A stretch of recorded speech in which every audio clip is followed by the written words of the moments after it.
Rustic memories. Hello and welcome to the Saladcast on Sunday the 20th of May 2018. I'm your host Dan Train. Joining me today, Zachary Burgess. Leeks. And Robert Kemp. Onions. No, not onions. Not onions. Well, unless the leeks are layered like onions. They could. Well, yeah. We'll peel back the layers of these leeks. That's probably quite And true. discover that they're actually onions. They are sort of onions. layered, aren't they? Leeks. I suppose, I guess. Like Sorry, they sort onions. of fracture when It you might cut as well them. technically be an onion. Yeah, they're kind of like trees, aren't they? Like you cut into them and they've got like rings. So Yeah.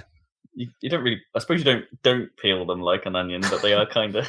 Or you probably take off the very outer layer. Yeah, well, you could. Yeah. Or at least just vigorously wash it. Vigorously. Speaking of food, I guess. Speaking of food, Yesterday. I'm already pretty hungry, so make this. Yeah. Perhaps You're not going to like this. No. Yesterday my mum made real Scotch eggs. Ooh. Oh, And you kind of forget after a while that like store-bought Scotch eggs are really shit. yes, they're really shit. But when you get a real one, it's I mean, technically, you could argue that a store-bought Scotch egg is like kind of more of a thing, whereas a real Scotch egg that someone's made is basically just an egg wrapped in a sausage. It's not really like It's got breadcrumbs and stuff. not much though. I mean, Not nearly as much as the store ones, anyway. I mean, I've had some seriously nice Scotch eggs in my time, like restaurant Yeah. Scotch eggs. Restaurant so, ones. like, Usually the some- egg some of the- sort of detaches and becomes a bit smaller than the. Well, that's Yeah. that's how you know that there's a bad one in a store, where it, like you shake it and the egg rattles around on the inside. It's like But- Yeah. there's clearly not enough meat because But it's if not that securely happens- holding the egg. If But that then I guess happens in that's a pretty restaurant, tricky. it's fine. Yeah, that's because I've had the best Scotch egg I ever had was at this place that doesn't no longer exists at Bury. I can't remember what it was called, but anyway, they had it was like a mushroom. It was a classic sausage code, but it had a bit of mushroom in there as well, so it had a nice sort of Oh, proper rustic flavour to the sausage layer.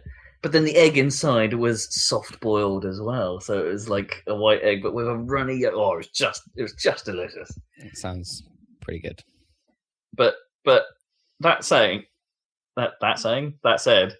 I do still love a store Scotch egg. Well, it's No just matter how because it's crap it easier. is, It's like a it's still different delicious. kind of Just because you food can buy them and altogether. eat it immediately Yeah. without having to go through any effort. Yeah, but you get those especially at Morrison's where they have their I don't know what you call them, like bakery range or whatever, that sort of delicatessen style stuff, and it's like they do this Cumberland one. Oh, it's really good. Not good enough.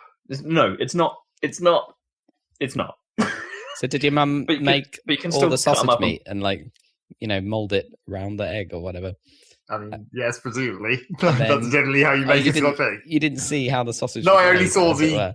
cooking it in a pan of oil part of the process. Okay. How big were they? Like, Like egg obviously, size. yes, like, it's how, slightly thick. like how big a Scotch egg is. yeah, but they're definitely bigger when you make them yourself. I reckon. It Than, depends than- how thick the layer of meat is, but you Yeah. can't do it that thick because then you're interfering with cooking times, I guess. I suppose you have to that's true. pre-boil the egg, right? Yeah. So it's at least can be wrapped. Well, yes. I guess that just makes me think. Like in the case of that one I had where it's soft boiled, and it's like they don't have to have been really careful, right? Because like, Well, or would maybe the they- weight have been, or did they like blowtorch the outside to give it a bit, or something to give it a bit of like integrity? Well, or you could just, like, as you're making the sausage meat, just leave a hole and just pour the egg into it and then seal it up and then cook it. and then see if it cooks. Yeah, but then it wouldn't be like egg shaped inside. It would be just like egg mush. Well, yeah, I guess. Did you know for sure it was egg shaped? Yeah, it was clearly a soft boiled egg in there, but yeah, it's quite challenging to make, I suppose. But oh man, I'm so envious. Well, or in that case, they cooked it, like, maybe mostly cooked the outside and then, like, wedged the egg in through a hole and then sealed it up and then finished the cooking. Possibly. wedged in. Possibly. Oh, I'm so envious of your Scotch egg now. Two of them. Oh, I like. At least with like store-bought crap eggs, you can at least cut them up and put them in a sandwich. Yeah, I was considering cutting one of them up and putting it in a sandwich, but I was like, actually, 2 actual real Scotch Yeah, eggs yeah, is like, don't that's waste just it. a whole meal. Don't waste it on a And sandwich. it's like so much fat, probably. Probably. Because it's literally just been dipped in a giant pan of fat. Well, and all that oil is going to go straight into the breadcrumbs, right? Yeah. And yeah, There wasn't that many breadcrumbs, but that's good. Less stuff to distract from the sausage. sure. more of that raw sausage flavour. Hopefully not raw after a spin. Oh yeah, Right. sorry, yeah, not the right word when you're talking about cooking. No. You don't want raw pork anyway. What sort of word am I looking for? That sort of unfiltered sausage flavour. Like, just... Unadulterated sausage. That'll do. Yeah. Max power sausage. Unadulterated Full strength sausage. doesn't necessarily. That's like in food. Maybe you want things adulterated sometimes Yeah, because you're that's adding true. like flavorings. Yeah, Like that's true. unadulterated implies like literally nothing, like no Yeah, sort or no no pepper or anything. Sure. Yeah. Yeah, you might want a little of adulteration. Yes, you want to adulterate it slightly. Yeah. You don't want Also, raw. what I'm having one of of these sort of grammar Yeah, sessions. I It's like, know. okay, where does the word adulterated come from? It's like, how do you adult something? Like, is that what it means? It's like, I doubt are it. you like making it more Adulterate sexy or something if you're adulterating something? Well, probably in this case. Is that what it's talking about? You've got to add You're that you're salt and maturing pepper it. to make it a little sexier. Yeah, and, you're- and whatever else you put in the sausage meat. Well, you make it literally more adult because children won't eat things that are all too fancy. Too adulterated My sausage is too adulterated. for the kids. Well, I mean, that's true in any case. So, guys, what's your technique for like? I need to learn how to like chop that onion into like what's it called? Dice that thing. Right, yeah. So, step one, you need a bloody sharp knife. Yeah, I got that. Cut it in half. Step Well, two. yeah, cut it in half. Right, so yeah, I do the thing where it's like, so you can from top to bottom, you can without going all the way, you can put little slices in it. Yeah, that's But leaving a little bit of connective tissue at the top. at the top. Sort of yeah. do that first, and then try and work your way up. But there is I'm not 100% sure this is the best technique though, because as you get further up, obviously like the bits that are flapping around that aren't connected sort of get a bit wild. Yeah, Like and they sort of get a little. So the last few cuts you're doing are way less good than the first few, and it's like so maybe there's a way of keeping these in place because the inside of onions are a bit slippery, so they don't stay in place. But yeah, I don't know. I think past that point, it's just like if your knife was super sharp and maybe heavy, you can just sort of I don't know mash it on the chopping board a little bit, just sort of hope for the best. So mash and hope for the best. Okay. Yep. Okay. Good technique. I suppose you could, depending on how well, I suppose dice doesn't work like that. Like you probably need one of those. Maybe those. Do you remember the ads for those like weird sort of like implements where you can just slide the onion up and down like a slicer, a bit like a You could just Yeah. cheese you grater. could just try a cheese grater and see what happens. I mean, that's fine, but the slices end up being a bit thin. Yeah, you what are they grate- called? They're like you grate it. Well, you begins need with an the M, other- doesn't it? There's other sides of the cheese grater that you need to try. Your cheese grater probably not though, because your one doesn't have anything larger than regular size holes. No, but you If do you had a get, slightly more fancy cheese grater that had some of the other hole options, you might be able to get away. maybe with it. yeah. If you had one of those the old-fashioned square ones that has like a slicer on it, maybe. Like so, maybe if you've done your pre-cut like little grooves in it, you can then use a slicer. Maybe you'd have better luck. Or Is it Are they called a sort of mandolin or something for cutting stuff really fine? yeah, no, maybe not that fine, Mm. but Yeah, you don't want it if you're trying to dice it. it's probably a food processor that can dice rather than mush, right? Yes, I'm sure there is. Or maybe not a processor, but like some cutter.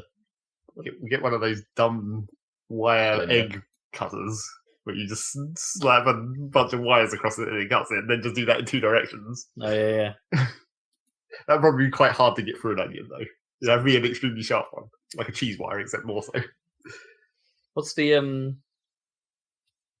Oh, I can't quite remember the name of it, but basically, what you need is to just create a grid of lightsabers and just have that pass over your your onion with your little lanes already cut into I it. wonder if anyone's done like laser cut. Because if you Laser could cut laser, onions. yeah, you should be able to laser cut onions, right? Without I too think the much problem trouble. is that you just end up cooking a lot of stuff with the lasers. That's the thing, before you yeah. actually cut. But maybe that's good. You Well, could maybe have that means you then seared. don't need. Yeah, you don't need to then do a lot to it. It's like it's ready to go. It probably cooks too much in too small an area when you're trying to laser cut a thing. Because you're effectively having to burn away the part that the laser's aimed at, which implies burning. Yeah, probably right. Could be an interesting new flavor experience. Both raw and burnt onion simultaneously. But everyone wants laser food. That's clearly the future. I mean, microwaves are pretty futuristic if you think about it, even though they're 50 years old. You know, cooking food with radio waves. It's pretty cool. I can cook a chicken from 50 yards away with my laser oven. Robco, laser oven. Laser oven. Do not point at humans. That swine won't know what hit it.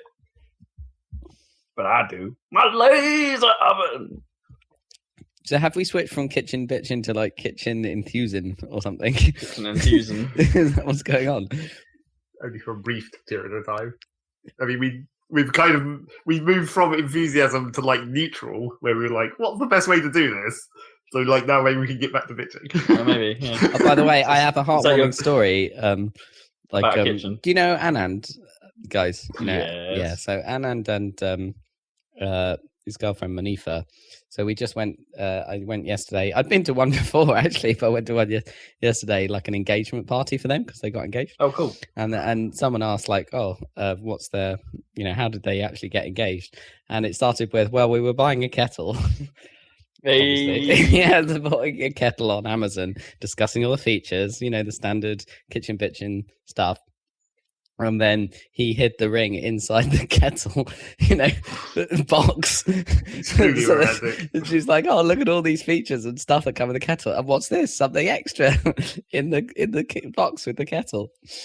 At least they didn't put like water in it and No. try to boil it up. But it's like, well, I'm sure the metal part of the ring would be fine. Well, it's but- like, where would you even put it? You'd have to put it like in the spout so it fell out immediately and was Right. visible. Visible, yeah, You poured it into your absolutely. coffee. Pink. And everyone was like, "Oh, that's," and he was down on one knee and everything, and it all worked out, and that's great. And I was like, "Yes, but how good is the kettle?" Yeah. Apparently, is it's the kettle going to be a symbol for the engagement? yeah. If it's a bad kettle, what have you done? Luckily, it's a good kettle. Now they have to keep it, of course. But they were saying, "Oh, it's got temperature control and everything, and you can select and it's quiet, and or everything seems to have gone well." So I was like, "Oh, Fancy. sod your engagement. What model of kettle is this?" This sounds like it must be investigated at length by Yeah. the Happy Salad science team. Well, I asked what the make was, and then it was one I didn't recognize. So I'll have to get them to Expensonian. to text me it. Anyway, kettle stories. Oh, the power of the kettle is not Oh. to be underestimated. No, indeed. They must really like tea. Apparently, Anna doesn't drink that much tea. So, okay, the kettle's not all that important. So I don't know. Maybe it's for coffee. I don't know. Anyway, Is anyone for coffee? Anyway. Cool. Kettles are power. we got a film section this week. Well, Hopefully not. I mean, Probably I could talk about a film, but I'm not sure I want to. I got around to watching Hardcore Henry All right. with Kippers. It's a hilariously bad film. Sounds bad. Well, it's kind of those like, it's okay for those that don't know. Hardcore Henry is that film that was shot entirely in first person. It's like a first person action film. Yeah. It's gonna make me and ill.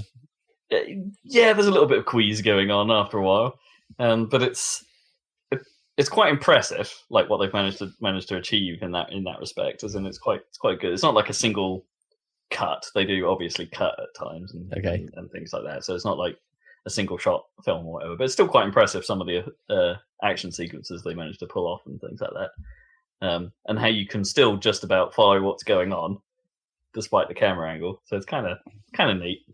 But it's just like got some hilariously weird, cheesy, and intentionally bad sort of jokes. Whenever there's a plot, it seems like it's just so over the top and so hammy that it's kind of great in its own dumb sort of way. It's like it kind of knows that it's stupid, and I like that. But it is really stupid. So there's that. Cool. And Gnome just couldn't get over the fact it's like, so this is based on a video game, right? And it's like, well, no, Not really. Like, technically, but No. not really. It's based on video games. Yeah, in general. it's. I mean, the the plot, concept. the plot line ends up being quite a lot like a video game, and like the scenes are basically levels. It's with a cutscene at the end almost, and it's so there is that takeaway, but it's not there's no gaming property called Hardcore Henry, although it does sound like it could have run on a Spectrum or something. I think there might well have been a game called that. Hardcore Henry. That sounds like a game that might have been named that. Jet Set Willy. Yeah, exactly. Very similar. Or was it Horace? Horace, the weird pair of trousers or something. Yes. Old Specky goes. Horace, the weird pair of trousers. Well, that wasn't the name of the game, but it was basically just a pair of trousers where it's like a white. Like, do you remember Glover? Yeah. Like, just imagine like the two fingers of Glover walking along, but it didn't really have like a hand-like element to it. It just sort of the top half was just white and had two holes in it that were supposed to be like eyes, I guess. Really strange character. Horace. That's your film section. That's our film section. Now it's time for news. Well, I didn't want to talk about one. Well, we could talk about Eurovision for starters. Is there anything to talk about, really? Well, only that I'm going to dance you off. And that I won the competition. You did win the little game, yeah. The weird game. Dan managed to not. Well, you got both exactly right? You managed to peg the winner and the loser. No, I didn't get the loser. I don't think. Oh, were you? Okay. I don't. But you were the lowest out of all of us. Yeah. I think for the loser category as well. Yeah, I think so. So total domination. Domination. The chicken song one. That's all you need to know. The chicken song one. Yeah. But... So I'm hoping this is a victory for stupid songs in Eurovision, so that the following years we'll just capitalise on the stupid factor, and we'll be back to where it was. Right. When Ukraine were at their height. Yeah. Let's hope so. More quirkiness. This is a sign of things to come. And the only other thing I want to say about my last 2 weeks is I went to a skanky old fun fair yesterday because Kip dragged me to it. Well, he didn't really drag me all that kicking. Presumably not the one that sets up on that field over there. I think it might be the same one, but they're not. But they're not there anymore. Right. Yeah, they're next to the football ground now. So expect all your skanky old favourites, like a waltzer and one of those centrifuge things, and other things like Twister, I suppose, and that Super Bowl ride that seems to do the rounds, which was actually kind of cool. And also, weirdly, the samurai from Fort Buck, otherwise known as a Top Scan, was there. And it's like, that's kind of interesting. That's kind of cool. Like an actual sort of fairly decent tier ride here. But, yeah, but Fun Fair's kind of, they're so skanky. Just the level of skank is just so high. Yeah. It's like, I'm not even 100% sure even that it would have been acceptable like 10 years ago or like 20 years ago even. There's just a certain level of... There's a certain type of person that goes there as well, and you're just like spending their time there going, I'm not sure I want to associate with most of these people. With these skanky people? I do want to talk about the ghost train in particular, though, because it might You be... went on the ghost train. Why would you do that? Everyone knows that the Fun Fair ghost trains in particular are literally the worst thing ever. Oh, they are... It was... I mean, I don't really go on ghost trains in general, but they want to go, and it's just, yeah, it might be the single worst thing I've ever been on, just because well, for starters, like, okay, let's talk about the phrase ghost train here, shall we? Step number one, it's not really a train. It's like the cars move individually through this course. Well, because you don't want other people to get in the way of the experience. I guess, yeah. So it's not really, but it fails on that. So, I suppose they could have called it a ghost house rather than a ghost train. I don't know. Can't remember. And also, you need to, like, anything that's triggered needs to trigger for each individual car. You can't have too many in a row because then you'd see ahead of what was going. So about that, yeah, there is nothing to be triggered in this thing. Okay, good. It is just like you're like a car's just going around a casual, like, very casual little course, and there's just some dummies on the side of the track every now and then. It's like, yeah, there's a guy with a bandage on his head. There's a somewhat poor representation of Frankenstein, maybe. There's something in the dark that I can't see at all.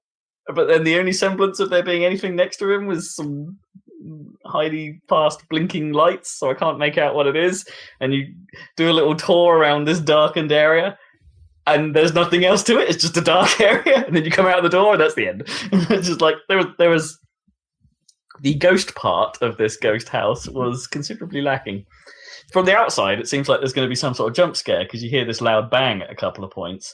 And it's like, no, that's just it controlling the car speed at a couple of points. And it's just an incredibly loud sort of like gate thing that it passes through at one point that goes bang, and it's like maybe that was supposed to trigger something, but no. It's the shittest thing ever, basically. Just the worst. What a rip-off. I mean, at least this particular funfair had a sort of pay on the door strategy where it's like once you're in, go on whatever. So you're not like paying per ride. Like I feel pretty hard done by if I went on that thing. Where it's just like, yeah, there's no ride to this. But yeah, it got even funnier because apparently when Kip in Kip's car, apparently it stopped in the dark room and got stuck. It just broke. So the dude just walks in and goes, "Just gonna give you a push." Like, so scary, spooky, spooky ghost. Ooh, I'm gonna make you move a little faster than stationary. Ooh.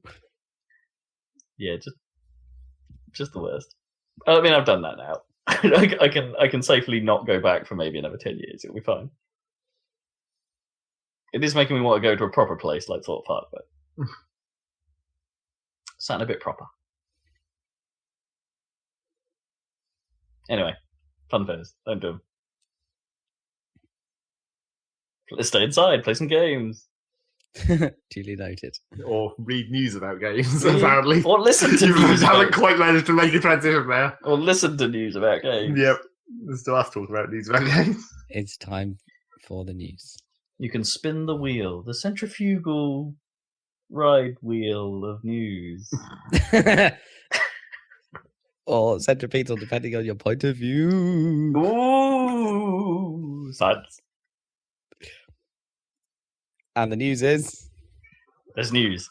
Stuff is happening. Well, there's theoretical news, as is always the case when we're coming up to E3. Well, there's some theoretical news and there's some more solid news. So, let's talk about some of the solid stuff. Let's get the bummers out of the way, shall we? Boss Key Productions are closing down, or have closed down.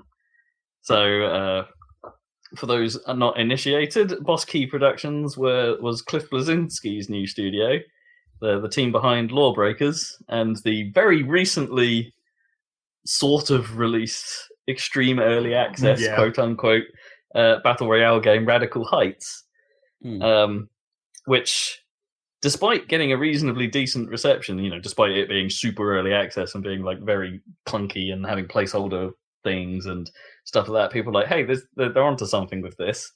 But clearly they put it into extreme early access to see if they could get some buzz and see if they could keep the studio alive, it turns out. In Cliffy B's own words, too little too late. And he seemed he's put like a nice post up about it, and I think the team is generally quite bummed out that Lawbreakers didn't do well, because it's as I said, by all accounts it was considered an okay game, nothing particular.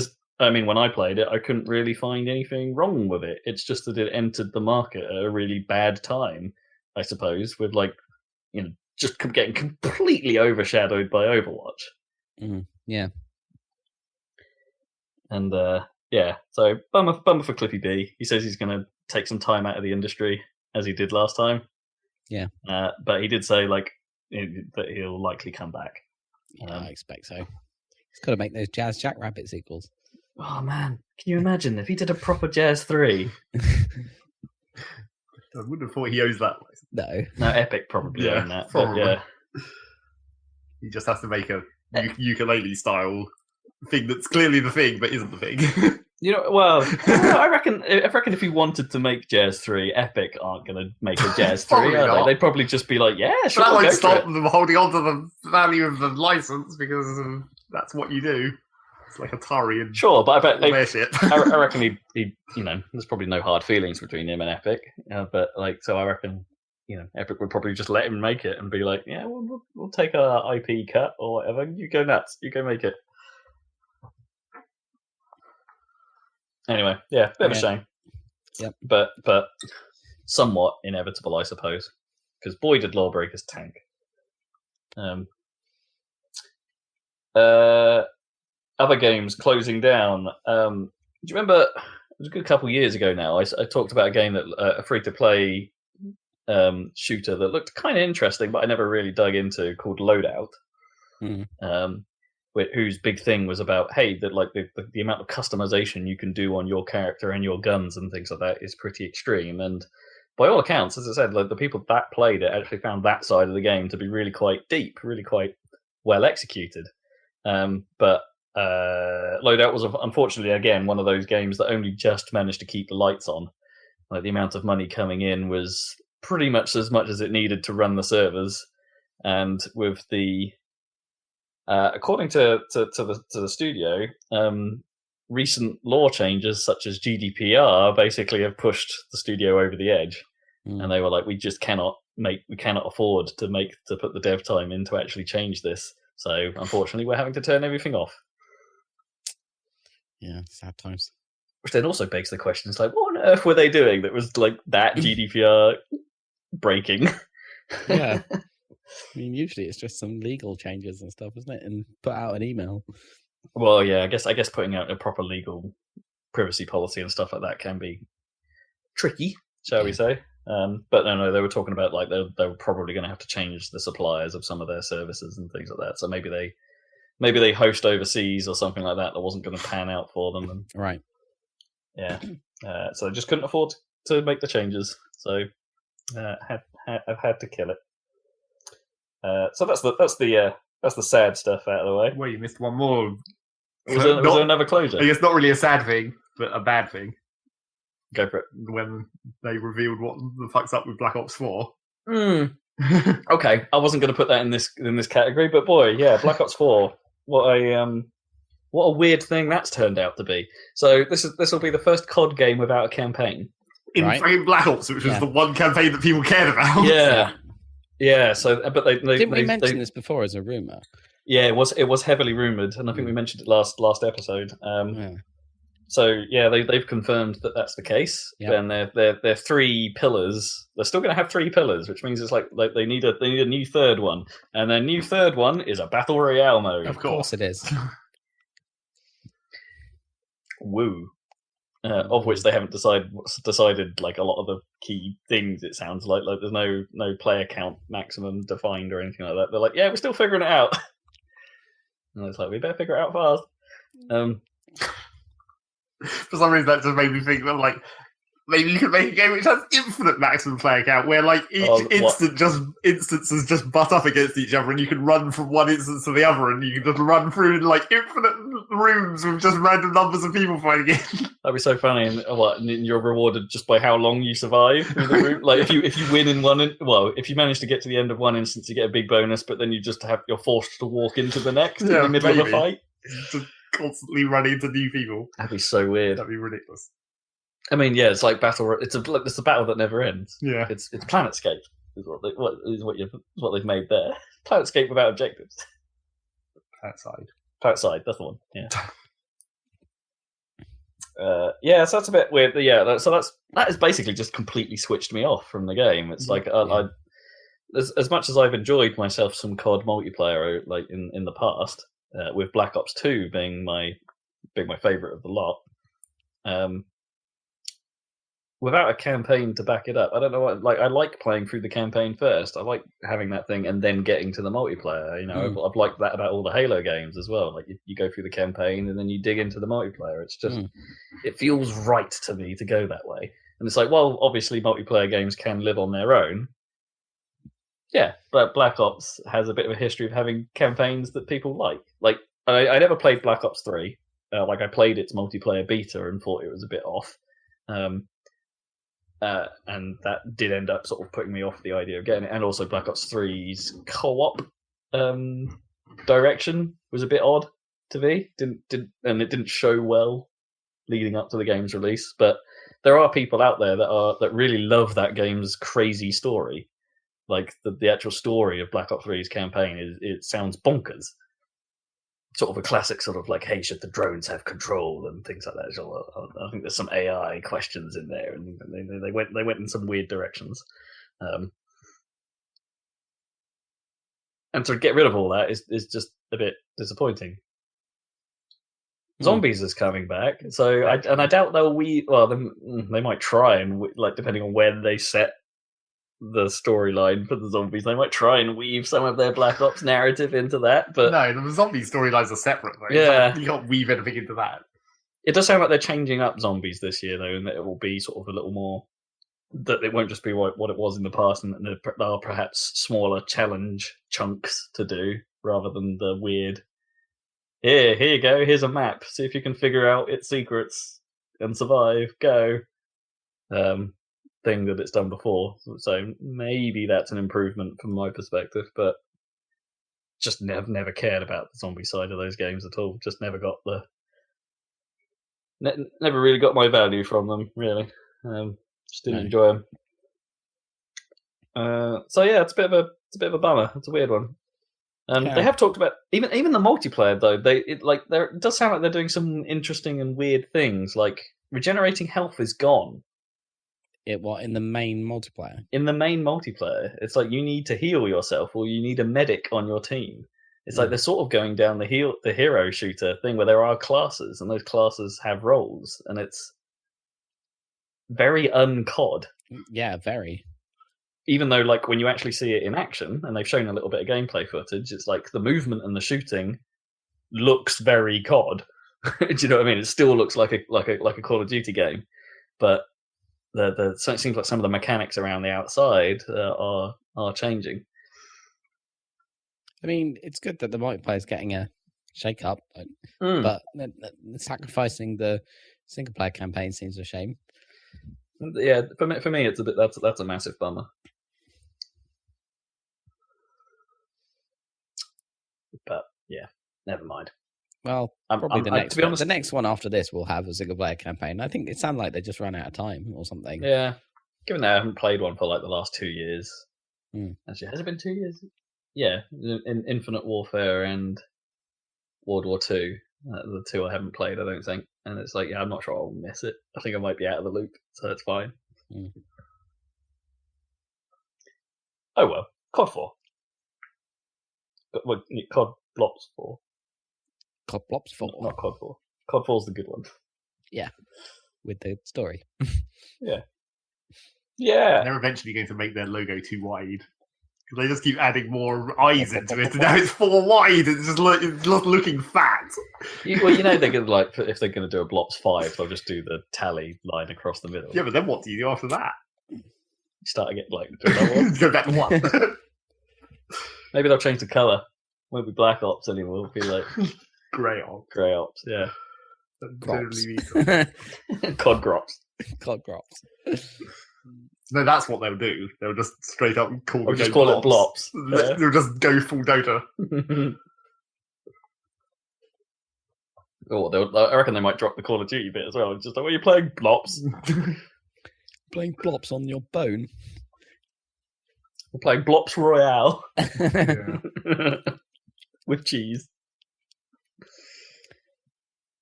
Alright, what else do we want to talk about? Should we do a pivot to Xbox for a bit? Let's do a pivot. They got a couple of new things worth chatting about.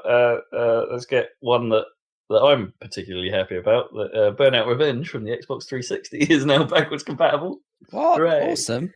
Yeah, that's good. Are they going to do Well, I guess that's. Are they going to do 3? Yeah, but Are they they gonna can't do 3? because that wasn't Yeah. on 360. That's the problem, isn't it? No, but it was on original Yeah. Xbox. So Which they can now theoretically do. yeah, they could. Oh they could man, if they do 3, if they do 3 and they give it the 4K upres that they've put on the 1X versions, that would be amazing.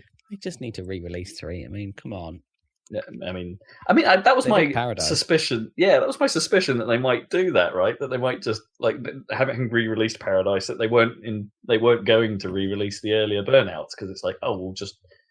Oh no, they wouldn't make that. Sorry, that they wouldn't allow the earlier Burnouts to be backwards compatible because maybe they would consider remastering them off the back of whether Paradise did okay, perhaps.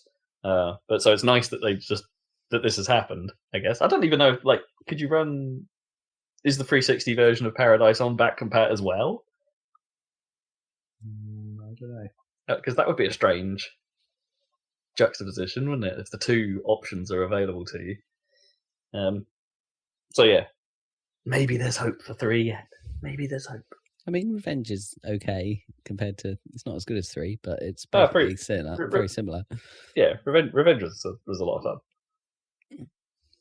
Enjoyed that a lot in the early days of the 360. Xbox is getting a game gifting function. Okay, it has Steam style. Yeah, so you can finally send to other Xbox Live accounts. You can finally send games. There are some odd restrictions on it, though, in that it's acceptable. There's an unlimited limit on the number of games you can gift if you've bought them at full price. But for discounted games, there's like a limit of you can only do like 2 every 2 weeks or something. Or 2 within a 2-week period. And even then, there seems like there's a hard cap if you can only do this 10 times in total. Like, so don't buy discounted games for your friends. And it's like, that seems weird. Yeah, Steam style is all about buying discounted games for it's your about friends. it's about getting your gifted, getting your gifts in prep. Okay, yeah, well, so that sounds a bit weird, but hey, they've got it, and no other console has it, so that's something. Unless you count the Steam box as a console, but you know, unless you count handing someone a physical game, lol. Yeah, the old PS4 little lad. That was quite cool. So they've got that. What else are they working on? There was there's this thing. Halo's getting an arcade game. Okay. I wouldn't be surprised if it already has one in Japan or something. Good point. Yeah, maybe. It's like one of the few like dedicated arcade builders around. Raw Thrills are making a 4-player shooter experience where the cabinet is basically 4 big miniguns, and you sit down to play it, and you fire the miniguns at various things on the screen. Except it's sort of spread across 2 large monitors. So everyone has like a field of view in front of them that they have to deal with the enemies in front of them, and it's all playing out in one big scene, you know. Gunblade style. Yeah, I guess, but just wide Gunblade. There was even a bit in the trailer they've shown where you're flying around in a pelican, so yeah, quite a lot like Gunblade, I suppose. Okay. Yeah, that's the thing. It's called Fireteam Raven, and I think it's set during the original Halo story. Oh, really? On the first ring? Yeah. So that's weird. There's probably quite a bit of potential for doing stories around the Pillar of Autumn. Autumn. Just what was happening. Yeah, maybe. Like depending on whether you're, like which squad you're in, or yeah, who knows. What else is going on? Rage 2 has been officially announced. It was like teased a week ago or something like that. But now Bethesda are all like, "Oh, I think Walmart leaked the trailer early or something on their website." Walmart leaked all kinds of bullshit on their website. Whether all of it was true or not, there's different things. Like Borderlands 3, for example. Yes, that did happen. But yeah, they put the whole trailer went up or something on Walmart's YouTube channel or something, and they. Bethesda were like, okay, and then they've just released everything themselves. Rage 2. Who'd have? I mean, I think Who'd have thought? I think we literally said that, didn't we? Yeah, Like, I mean, even before the last rumors. I mean, in terms of what IPs Bethesda has and what they were perhaps going to announce this year, and the gap. Me and Rob were talking about E3. Yeah, that's what it was. We were talking about what we might expect from the various publishers, and Bethesda was throwing us a bit of a loop because it's like, what? Okay, they've done Doom, they've done Wolfenstein. It's like, unless they're going to do another Elder Scrolls, which they probably are as well. Yeah. Like Evil Within just came out as well. It's like maybe we're at the point where they can start teasing the next Doom because it's 2018, Doom was 2016, something like that. Maybe we're at that point. But we were just saying, well, what else do they have that they might talk about? And it's like, well, Rage maybe. So what? It looks very colourful now. It looks like they're going down the sort of somewhat like they've taken a little bit of a look at Wolfenstein and being like, hey, people like the crazy big action stuff, like over the top nonsense. So it aren't making it is the interesting part of this. They've brought in Avalanche Studios, who are the Just Cause guys, to do it. Oh, okay. Maybe making Just Cause 4. Yeah, probably they should. But with the id Tech, I presume. One assumes, but yeah, who knows? Well, you'd think they'd be using a Bethesda engine of some kind, but no guarantees, I guess. But yeah, they brought them in, so they know what they're doing in terms of large scale madness. So, and let's not forget they've previously worked on Mad Max. Right, was their last output, and this is quite similar, but more mental, I guess. Like a cross between Mad Max and I don't know, Borderlands. Well, Mad Max and Just Cause, just take those two things, mash them together. You've got Rage. So, I don't know. This might end up being all right. Yeah, could be. It's not like Rage was bad or anything. No. Rage was. I mean, Rage has its flaws, but the sort of technology behind its version of id Tech and the actual shooting was sort of fine. It's just sort of weirdly mega textures. It's just sort of weirdly the world itself and the story building around it just ended up falling quite flat. There was nothing. You were just there, and the layout of the world wasn't very open. It was quite linear and quite annoying to get around, and the car combat stuff didn't feel quite as well done as you would have wanted. But it was one of those things where it's like, this is a nice direction. It's an interesting direction you've taken it in. Some good stuff here. You just needed to really double down on it. Be a bit more confident. And this looks like that. Like taking that attitude and just go, let's go. So Rage 2, interesting. Hey ho, let's go. Should we talk Ninty? Let's talk Ninty. Conveniently, we can say let's go Pokemon because that's the name of that game, apparently. Whatever that is. Well, it's the new Pokemon on the Switch, supposedly, is called Pokemon Let's Go Pikachu/Eevee. It may well be a kind of a remake of Yellow, and apparently it may also integrate with Pokemon Go. Well, that would. I mean, I'd be thinking it would be more like Pokemon Go in some ways, surely. Well, it's in the name. Yeah. It won't be much like Yellow, probably. I don't know. There's something about that name that makes me think it can't be a mainline Pokemon game. Well, yeah, it has to be a spin-off. That is the thing that is slightly confusing. But the leaks around it have definitely been saying that this is the main Pokemon game that the Pokemon company is making, and that was what they were talking about all along. Ugh. And also, if you, for example, go to the hiring page of the Pokemon company, they're now hiring for working on this project has a giant Pikachu and Eevee at the top of the page. It's like, oh, well, yep, that kind of lines up with the name of the game. So is the assumption that Pikachu and Eevee are like the red and blue versions? Yeah, I guess. Or, well, because it's based off of Yellow, you'll either presumably have a Pikachu or an Eevee following you around. Wait, so how did the Eevee following you around? Well, okay, you only had Pikachu following you around in Yellow, right? Okay. I'm just trying to work out where the Eevee connection has come from. I guess they just needed another Pokemon that was just one of the original 151 that was like a convenient, nice Pokemon to start with. Well, who else is Ash close to? Well, that's the other thing that was... That it wouldn't be Ash with the Eevee? Well, it wouldn't be red and blue. There'll be characters in the game. It would be like a side story to the original story, I guess, or something along those lines. So you're I mean, Red and Blue have already appeared in like the last Sun and Moon, the last Pokemon. Oh, did games. they? Interesting. They made their cameo, as they tend to do in. I mean, it's not like Red hasn't been in practically all of them. There's the last boss where you go and find him, and then he doesn't say anything, of course, because protagonist. Yep, that's quite funny. So yeah, there's that.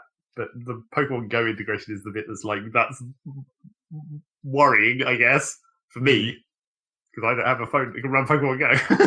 so if it has any kind of actual integration, I won't be able to do it. Yeah, and also how is that going to work? We'll come to this in a moment, but my knee-jerk fear is, they're tying this to Nintendo Online, aren't they? Well, everything's going to be... I mean, I know, the Pokemon Online stuff will obviously be tied to Nintendo Online, blah, blah, blah, blah. And they already did that with, when they had all those specific things you had to download on the 3DS, like the Pokemon Trader device thing. Or was it getting an account to get the extra storage space or whatever? And... Well, yeah, that's that. You had to pay to download that app to access the transfer. Right, yeah. There's no subscription or something for that as well? Yeah.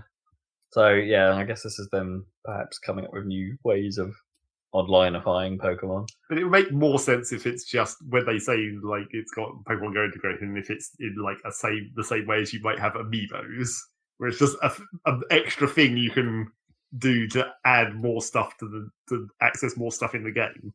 Like, instead of getting a Pikachu Amiibo and hitting it on there, you just link your phone's with Pikachu into the real game or something.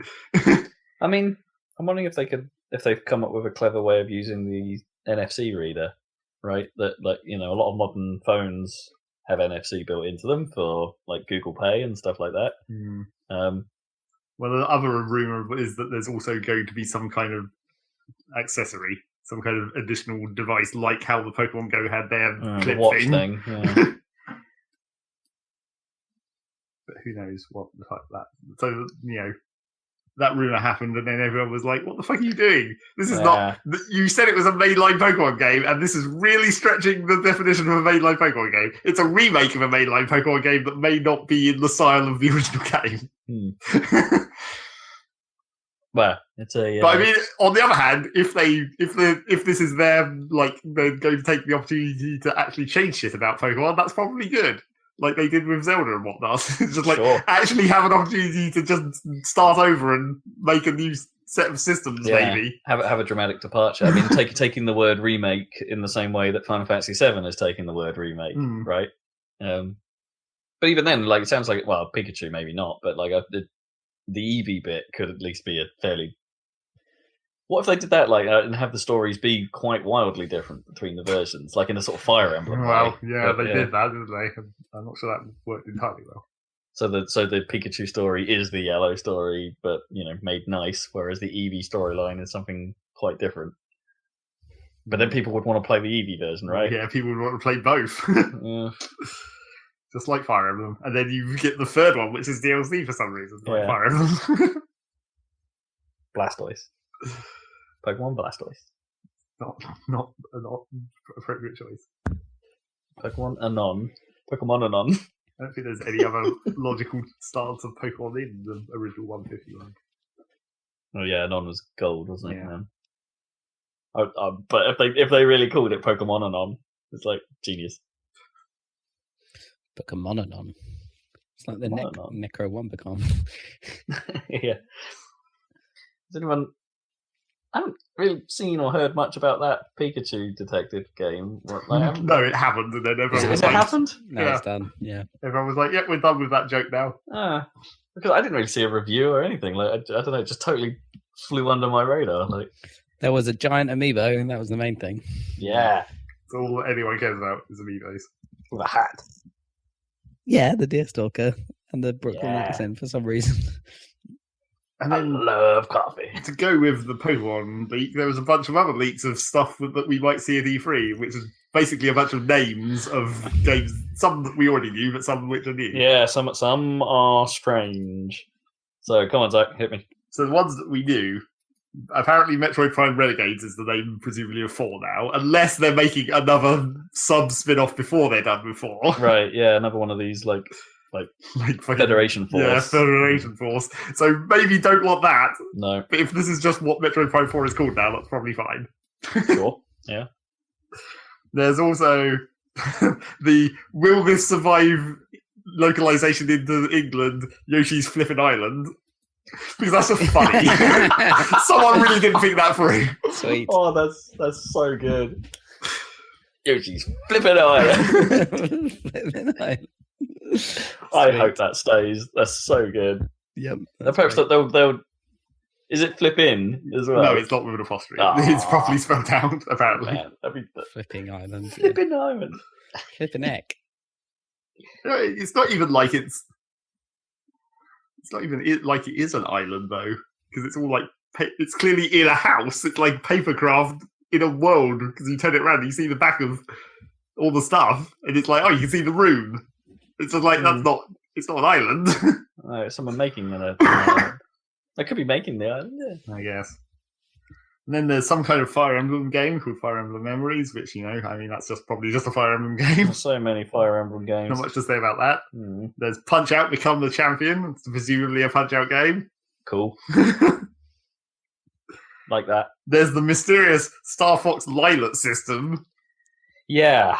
which is just like, okay, what the fuck What? are they doing now? So there's a well, that's not the only Star No. Fox thing, is it? So yeah, Star Fox Lilac system has got me thinking it's going to be like them revisiting the Star Fox 2 Star Fox Armada thing, Okay. where it's going to be like that little bit of strategy element, that little bit, and perhaps a bit fairly lightweight game. Do we know what it's on? Because we don't know what it's on. It's just a name. It's like, could it be another DS game? Could it be Could it be a Switch game?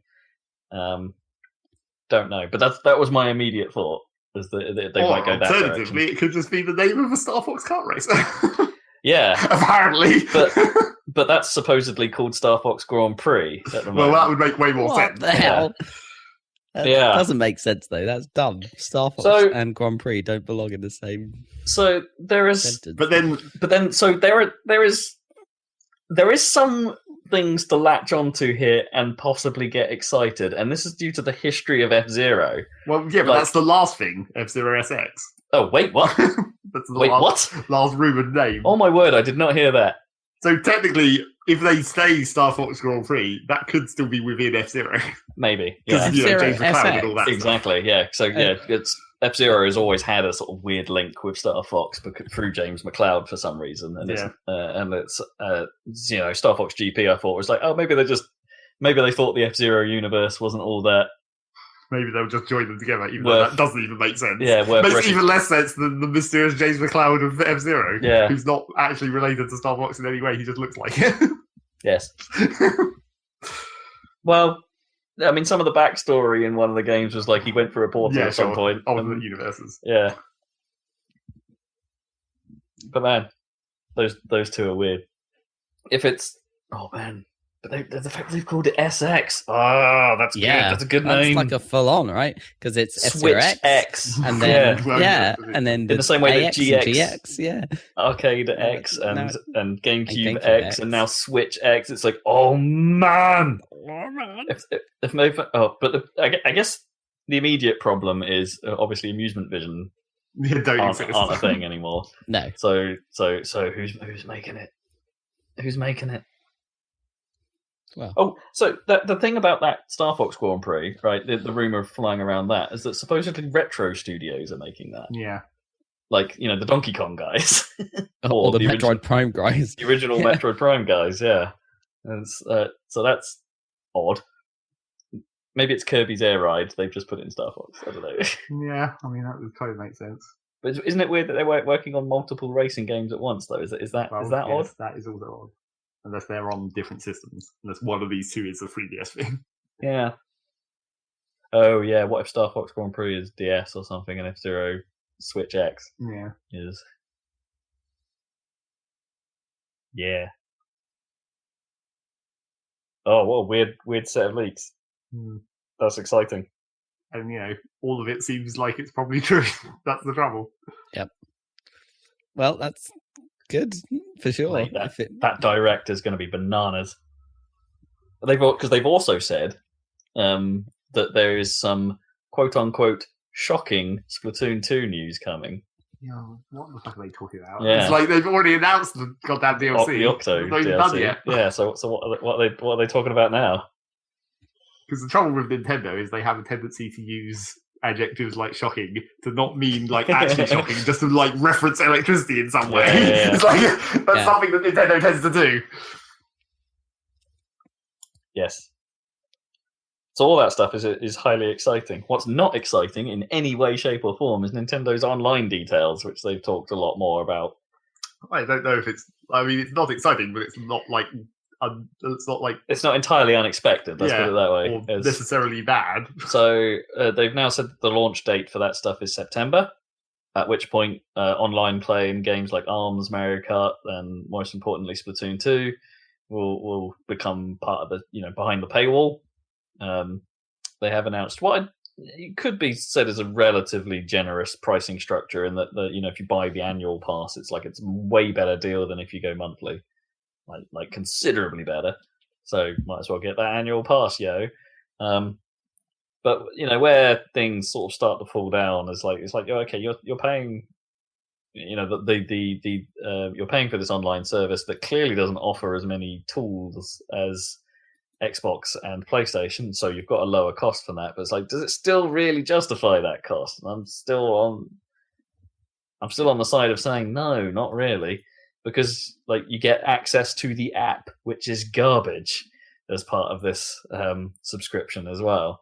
You get and also a sort of rolling rental, I guess, of a NES classic library, and they've basically they've sort of alluded to the fact that Virtual Console isn't coming to Switch ever, that they're not going to go down that road again, and that this rolling library is the permanent replacement for it. I mean, they can say that Virtual Console isn't coming to Switch, but that doesn't stop Neo Geo releasing all their shit on Switch, apparently. Yeah, but not as the Virtual Console, I guess. But as those weird remakes, not remakes, but repackagings. Yeah, so I don't know. There's just nothing to get excited about. It's all it is it's a disadvantage. Basically, they're saying hey, you've enjoyed your Switch so far. You want to keep enjoying it? Give us money. And it's but I've already got this thing, and I've been enjoying it in this way. Yes, but there was never the problem with this is they screwed up in not having this ready for launch. If it had already been in there from the start, you wouldn't have even cared, and that would have been it. I know, I would have cared a little bit, because at least if I on Gold and on PS Plus, it gives you stuff. They are giving you stuff. They're giving you cloud saves for a start. Okay, yeah, I forgot about cloud saves. I guess that is kind of important for those that break their Switch. But I don't know. With Gold, you're getting 4 games a month out of it. Admittedly, that selection is kind of ropey, so maybe you're only getting 1 game you want to play each month, but you're getting something out of it. And Plus has been a hell of a bargain, really, if you consider the fact that it's had PSP, Vita, PS3, and PS4 stuff as part of its offering. Even though that's changing, and it's only going to be PS4 from now on. Nintendo don't have any free shit to give you yet. It'll be like how Gold was right at the start, where they were. Because Microsoft just needed you to like it that much, they were giving you practically new games, but only because that was basically all they had to give you. To a point, yeah. I mean, you're not totally wrong on that. But I thought the Games of Gold thing was introduced fairly late in the. Then there is that, yeah, and give you total access to it. That would be fantastic. But yeah, but they're not going to do that. If it was a Game Pass for Nintendo, then great. That'd be amazing. Be all in on that, but it won't be.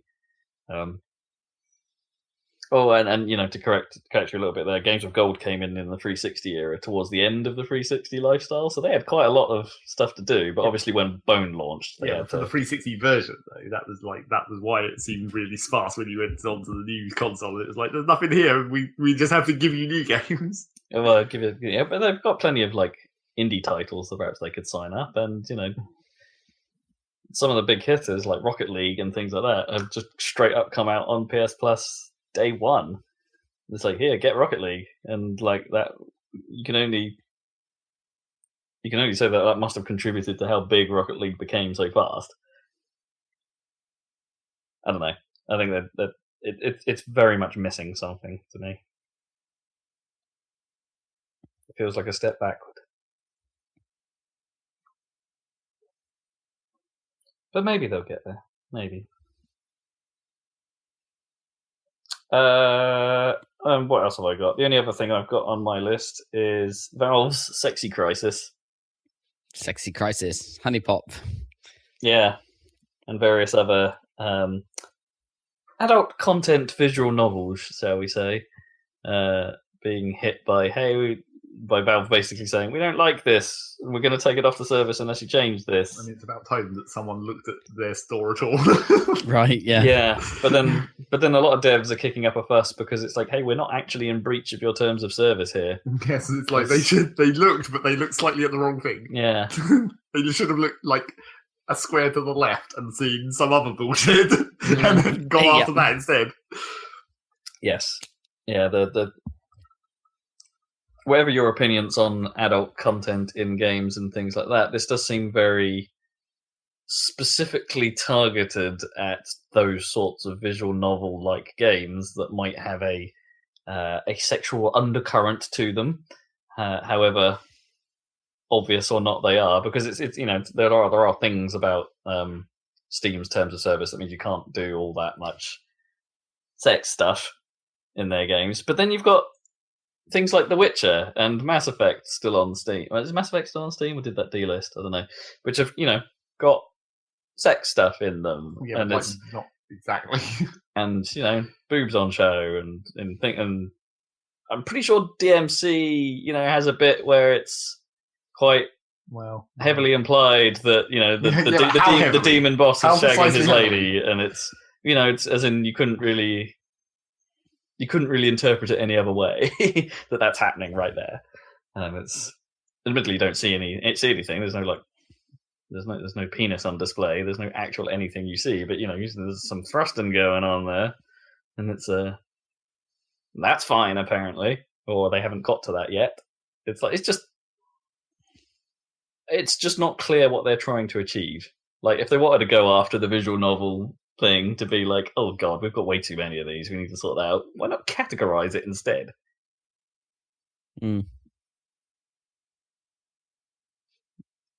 Yeah, I don't know, it just seems so misguided and somewhat unfair on those that they're targeting, just the way they're doing it. Sounds like they came back to the Honey Pop guys and said, oh, that was a mistake, sorry. Oh really? Yeah. I wonder if they're just going, this was the plan, but slightly backtracking. But it is, as Zach says, it's probably good to have a look vaguely at some of the stuff. Oh, absolutely. Yeah, because, as I said when I talked about Nico Para, the cat girl game, there's some undercurrents there that I'm not sure I'm comfortable with, and things like that, and perhaps that should be somewhat more. That's not something you can regulate. It's like I know. Inferred stuff is not something that's actually anything. This is where the problem starts. But then, part of the problem with those visual novels is they're relatively easy to patch to make into something far worse. Also, not Steam's problem. But isn't it? It's like it's such a massive. If the patch is official, but just not sold on Steam, then what? For patching a Steam game, that's weird territory. Not really. Why not? Because surely they're potentially in breach of a terms of service agreement if the developer themselves is selling something to make the game break those terms. It is odd. And I'm sure they will have lawyers on hand trying to fight that. I mean, you might as well just go after fucking all the nude mods for Skyrim at that point. I mean, that's essentially the same thing. It's not the official company, but no, but that is the key difference to me. It's like Bethesda aren't endorsing any of that stuff. They're not. They're not going out and say, "Hey, you want your Twisted Sex Dungeons in Skyrim? Sure, we've put that on our store." Well, they kind of always have. Almost. Yeah, I don't know. Anyway, however you look at it, it's a bit of a mess, which is pretty much the one thing you can say about Steam at all times as news. It's just like, it's a bit of a mess. And that's it for news. That's the end of the news. Don't think so. I think it's time for what you've been playing. What you've been playing, Zach? What you've been playing? Well, here's the classic transitional from news into games. The end of the season of Rocket League is coming. This is news for Rob. Oh God! Right. so if you want to get your whatever rank rewards, if you haven't done it yet, I mean, now's the time. I mean, Which means I'm going to be real pissed off because I'm not going to get the champion rewards because I helpfully sine curved my way back down into like Diamond 1, but then got stuck in the mire of bad teammates and I haven't managed to get back up again. So I'm like since basically the week since the end of the last season, I've been at like 6 out of 10 wins in champion to get the reward, and I'm like, God damn it, so close! I nearly did it. I didn't hit diamond, so I've never got any progress towards that. I still feel like we could have done. Yeah, I think we got real close. Like platinum 3. Yeah. The doubles. The question is, what about Rick? What about Kimmers? No. Has he played enough to get his rewards this time? After last time where it turned out he hadn't? I think we must have this time. Probably. Yeah. So yeah, that's coming.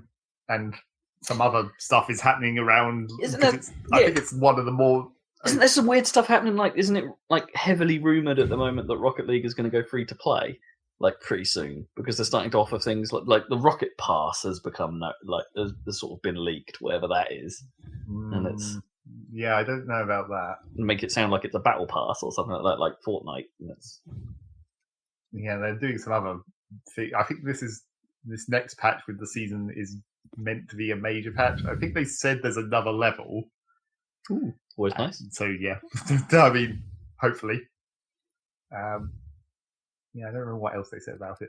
I remember that they said the main thing that was in the blog post that I read was like, you don't just get one reward this season, you get 2 rewards. Because one of them is a banner, so who the fuck cares about that? Right, yeah. So here's the actual reward. I see. But the reward, it's different though, because the banner rewards are specific to the tiers. So like, it's the champion banner and the diamond banner and whatever. Right. Whereas the other reward, which I think is goal explosions, Ooh, nice. are like not tiered in the same way. They're like, I can't remember what it's based on, but there's only like 3 tiers, right? And it's some kind of ramp up instead of just being straight separate tiers like the ranks are. I don't know, but yeah, goal explosions. So all right, that's cool. Get something fancy at least, not just a banner. Because Lord knows I ain't got anything out of those loot boxes. Yep. And yeah, they still haven't said anything else about the supposed change to drop rates for decryptors or whatever. I think actually they did mention something about drop rates in that post. I don't remember what it was. Oh no, wait, it was they're finally. This might not be this next patch. It might be one of the next ones after that. They're going to uncap the XP so you can level up infinitely. Oh, okay. And that will be what causes your drops instead of just it being a random thing over time. Oh, interesting. So it'll be So they're effectively uncapping how much stuff you could get just because you could just keep playing. Yeah, because you could just play more. So it's not... Well, I mean, presumably it will be balanced to be approximately the same amount of time to level up as it would take to get that number of drops just from waiting. Yeah, I guess. Yeah. And also, apparently, that when they uncap the XP limit, it's going to retroactively count all the XP you would have got. So if you're already, like I am, at level 75, you'll just suddenly go up a whole bunch of levels for all the time you put in after 75. Huh. Interesting. I don't know if that will give you a whole shit ton of stuff. Probably not, but... Really, 75? Bloody hell. That's as far as it goes. Yeah. I've been 75 for ages. Jeez. So there's that. Stuff changing in Rocket League, possibly for the better. Or at least... making it feel better in some way. Probably won't actually change anything like in how things happen, but it might be nicer just to be like, I leveled up and got something. Right, yeah. Not just, I finished this match and something appeared. Something random happened. Are they going to make it so the ranks actually display properly, so I can see what the hell's going on? That would be nice to Yeah. get that fixed. The scoreboard bugs and the boost bug. The boost Oh yeah, replay they bug. need to solve that one. That's a pain. Where it just keeps the boost stuck on. Yeah. Well, the boost effect. Yeah. It very rarely, like, well, it's rarer to not. It happens all the time in replays and less all the time in the actual start of the kickoff. Yeah. And I've only had it happen to me like twice, where it's actually been on my car. The boost is stuck on, even though I'm not boosting. Okay. I don't think I've had it when it's been me, the player. You know, when it's done it to my player character. Yeah. I've had it. So I've seen your character do it. Yeah, the So, other people on your team. Yeah. So yeah, hopefully they'll fix some bugs in this next patch as well. Good. It'll be good. What was that? I played a bunch more Factorio again, I guess. Now that we're apparently taking a break from Starbound, so I've gone back to Didn't take long. I've gone back to Factorio by myself again to continue my C block antics, which is going okay. I guess I'm in the midst of the third rebuild again, which means I've nearly caught back up to where I was in the previous version of C block, I guess. But this time with a better plan, where I'm building things in nice singular squares that can be easily replicated and just copied and pasted, and if I need more I can just duplicate it without having to worry about how it links into everything else. Nice. Less of a tangled web, more of nice individual chunks. You refactored. Modular. Yep, basically. Yeah, it's basically refactoring. So there's that. And then I guess I played quite a lot more of Zelda because I finally finally finished Master Mode, I guess, sort of, except I haven't actually gone to do the last boss because I've still got the DLC to do. Right. So you've done everything apart from the castle. Yes, everything apart from the new stuff and the castle. Right. So yeah. Crikey. And I did my experiment with the how can we fuck with the Yiga clan to see if I can avoid doing this. Yeah, at all so or I watched whatever. you look around to do some of this. Yeah. So it turns out, first thing I did is I went there before I'd even been to the Gerudo town, so I didn't have any of the related missions or anything. Yeah. And that just turns out there's just, the front door is blocked and the back door is just a door that you can't open. It just looks like a flat piece of rock.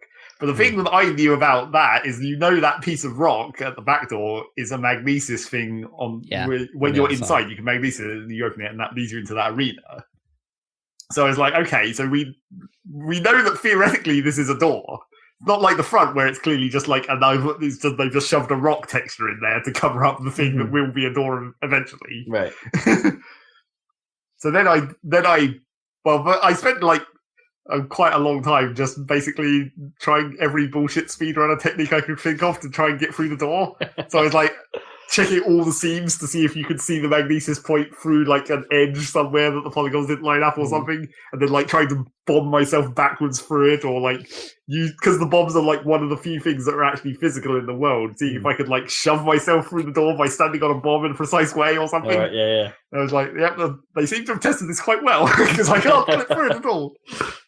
The one thing I didn't try, which after I thought about it too late, was I was thinking you could maybe go up into the snowy mountains. I wonder if you could get a snowball and use that to hit the door, because you do that in some of the other places, use snowballs to activate physics. But they melt. Maybe you could roll a snowball into it, or use stasis and then propel the snowball against it, if it is physics offerable theoretically. But I didn't get to try that. How would you get a snowball there? But the snow starts right at the end of that canyon.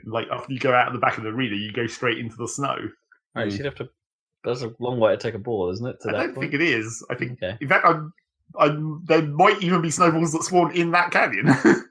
The question would be if once you got it to the arena, whether it would melt, because then you'd be going out of the snow area.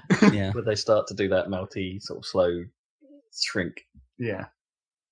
So I didn't get to try that. Then I was like, okay, now test number 2 is to find out what happens with the rubber armor versus the divine beast. All right, yeah. Before you trigger the actual sequence. So I went and did that. Turns out that lightning just isn't actually really lightning. Right. It just does damage. Right. I also I don't think that lightning even actually makes you drop your weapons. even without the rubber armor. All right. Well, Because when you're in that sequence, that would be a pain in the ass. yeah, that sounds fair.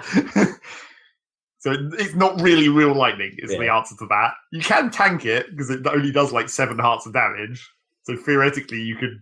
I didn't try shooting the feet before the sequence, like tanking the lightning bolts and just trying to trigger it. Mm. But the thing is, its feet like kind of sink into the ground when it's just walking around normally. Mm. So I think that's they're trying to prevent you from being able to do it. Except Right. not always. Like sometimes you can, and when they're moving, maybe you could catch it. But probably not. So I did that, and then I was like, okay, so let's fucking go and do the goddamn Yiga hideout then, I guess. So I tried, after I initiated the Yiga hideout thing, I tried going to the back door just to see if that would trigger anything. See if you could skip it by just knowing where to go, and that doesn't work. No, they do make you go through it. Yep, they do make you go through the whole thing. Then I helpfully, I guess for Master Mode, I helpfully discovered an even better technique to avoid having to do the stealth.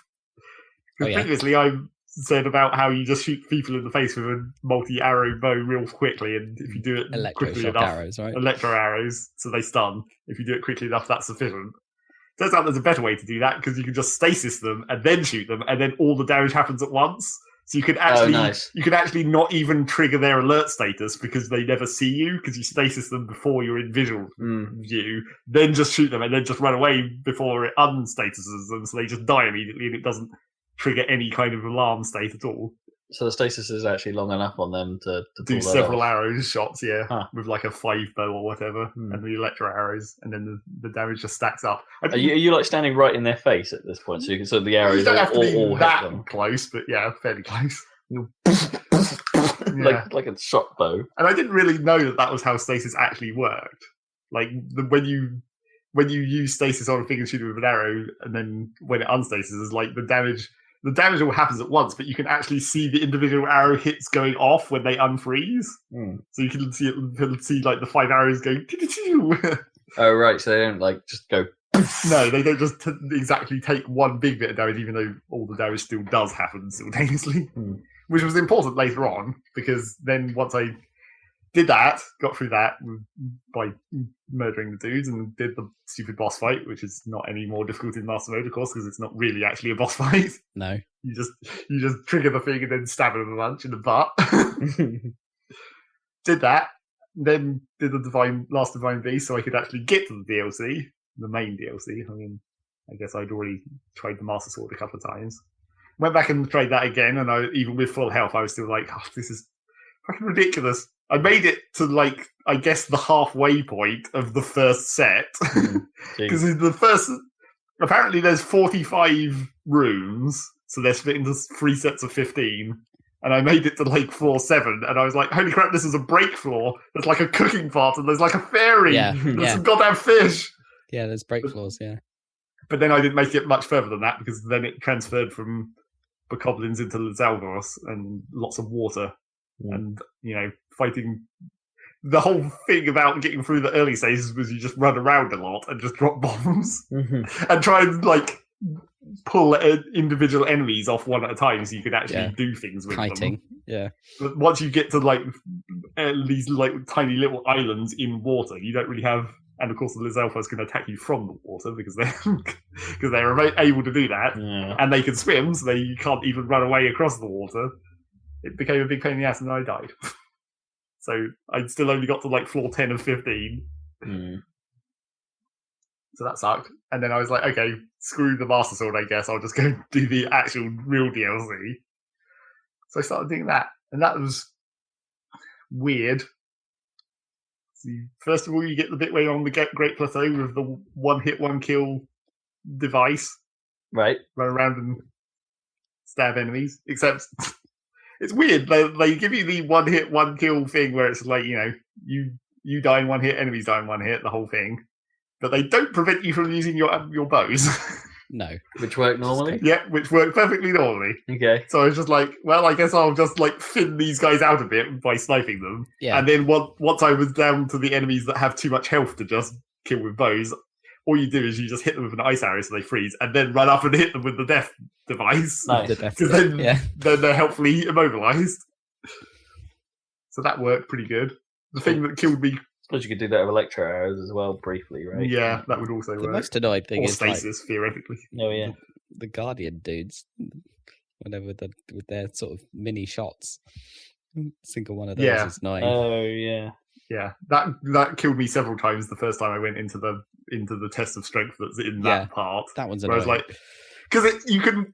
The thing is, it comes up the elevator and it's in the room, and it runs up to you, and that's when it takes its shots usually. Yeah. And theoretically, I was like, okay, so I'll just put my shield up, but it can outmaneuver your shield and get at least 1 point of damage on you, and that's all it takes to kill you. Yeah. So even though theoretically you should just be able to hold your shield up and that'd be good, it doesn't actually work. Doesn't You work. actually- No. So you just stasis and then run up to it and then one hit it. Naturally. That was pretty much all I did with all those Guardians in Stasis, that whole thing. It's just Right. stasis. Right, that's a good trick. Because you can sprint up before it unfolds and then just kill it. I think before I it can just even got do killed anything. in the final room of that. Like when you come through a door and there's like 2 of them on the other side and they shot me. Yeah. And I was like, oh, for fuck's sake, I just that took 10 minutes already. Anyway, Yeah. I need to get back to it. That was kind of annoying. So yeah, there was several like moments of just being like pretty much just fuck this, where it's like, oh, don't need to do this the proper way, do it the cheap way. Cheap Use way. arrows. Use stasis. Try not to accidentally walk into spikes, which killed me at least once. Yep. I think they probably should have not done that. That was a bit harsh. It's just like the enemies, they're the challenge. The immobile obstacles, they're just like you weren't looking in the right direction. You accidentally ran into some spikes and then immediately died. Kind of sucks. Yeah. So I got through that, and then so there's those. You do the 4 new shrines on the Great Plateau in this one hit, one kill state. Then it unlocks 4 more locations in the world map, which each of those locations points you to 3 more shrines that have various triggers to enter them, because they're out in the world, so you have to do a thing. And one of the ones that I did there was, how would you like to fight fucking 3 flying guardians and you have to kill them because that's what triggers the shrine to appear? Yeah, classic. So it's like, oh good, what am I going to do here? Bastards. And that was where I was like, okay, I could use ancient arrows, I guess, because I've got like 4 of them. Yeah. Ancient Could arrows. do that. Stasis them and it freezes them for about 2 seconds. Yeah, stasis sucks on those Yeah. guys.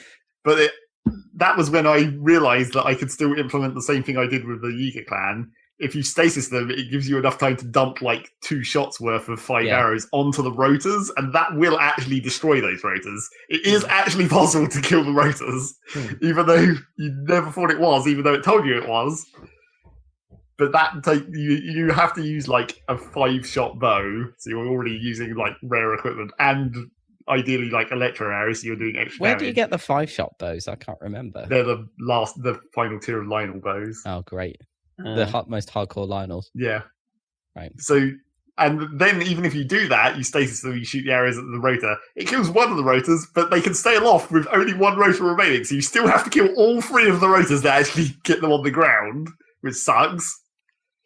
And then once they're on the ground, you're done. You just stab them because they can't actually move. One of those things. Would there be a route if you could climb up? Can you jump? Can off you them? like I Rivali's tried that, Gale it doesn't up work. like above them and like Well, that's what I was doing to get the shot with the arrows, because they were Yeah. patrolling through these like little canyons. And I was like, okay, I can stand at least on their level to make the arrow shooting easier.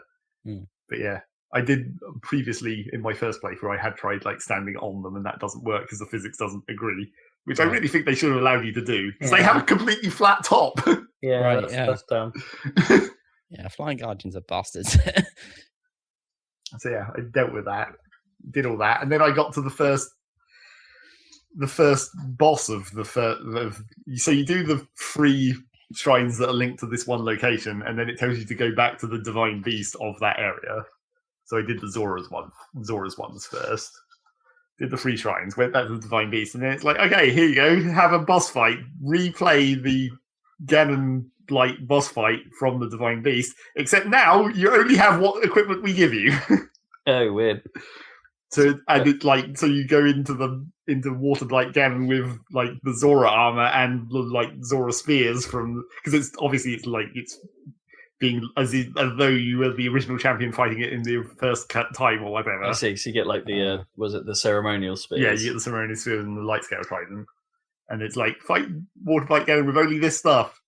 But the trouble with that is, because I'm playing it in Master Mode, it would probably be not terrible if it was regular, but in Master Mode, the regeneration of health, it completely made that incredibly difficult. Because a lot of the time, especially... The boss regenerates? Yeah, all enemies do. Oh, I didn't know that. Especially in Water Blight Ganon, there's a lot of time you're not shooting him or not damaging him, and then his health regenerates. Great. Right, yeah. So I was like, I can't... And annoyingly, it was like it regenerated back up, because I'm not sure what the rule is, but when you damage enemies to a certain point, they won't regenerate back to full. They only regenerate like to a certain amount with all enemies. And like with this boss as well, the water blight only regenerated up to a certain point. But it seemed to be the second stage, once you've triggered the first part, once the water goes up and you stand on the platforms. Once you get to that point, he seems to regenerate pretty much all the damage you've done in that phase. Oh. So I couldn't out-damage him because he just regenerated all the damage I was doing. And I was like, well, now I'm completely fucked, aren't I? Then you run out of equipment. Then you're done. So in the end, I had to, I guess, realize what the actual way to beat that boss was. Because normally it's real easy and you just do it and it's like, it's not even a problem. You just shoot him in the face with arrows and then he falls down and then you stab him and it's like, it's. But apparently the real way you're meant to do that boss is when he summons the ice cubes out of the water and throws them towards you.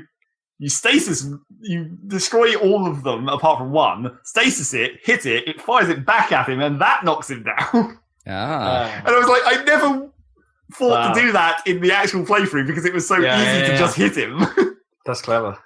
I was seeing my flatmate do that one in the DLC on Master Mode, and I was trying to get him to like Cryonis platforms his way up next to the guy so he could actually hit him. Well, that's what I was originally. Which is sort of working. The trouble is that like you get a very small window of opportunity to do that because when he summons the new ice, it tends to destroy the pillar that you're trying to get to.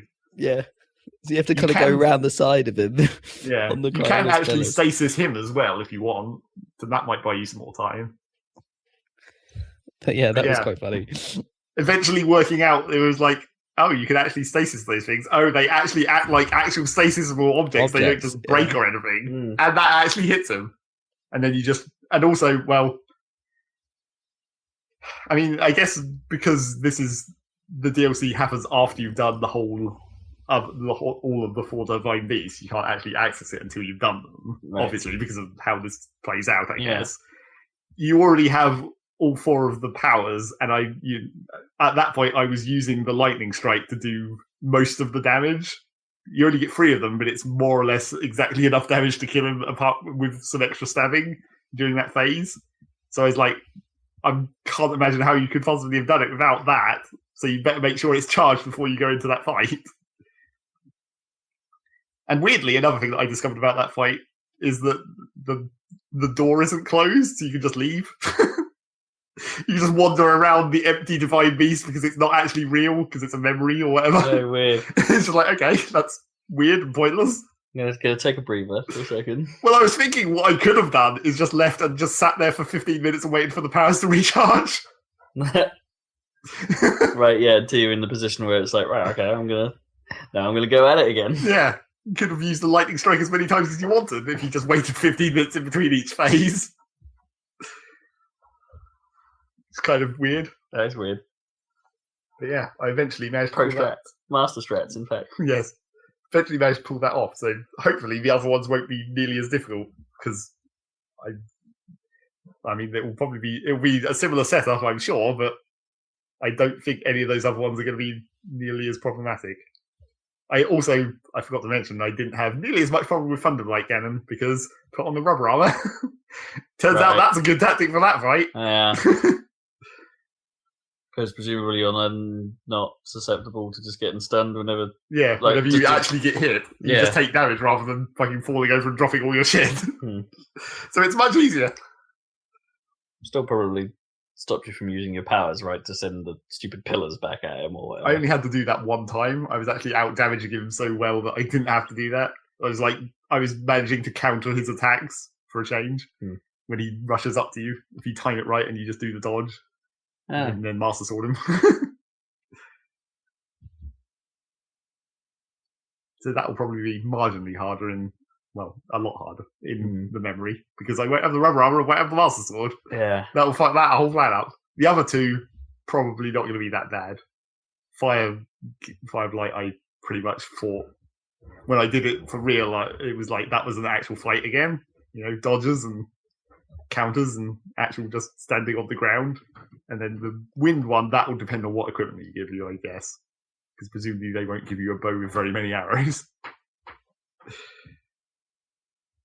So that might be more of a pain in the ass. But we'll see. Hopefully I'll be able to get through that. And those new shrines are slightly more fancy than the regular ones.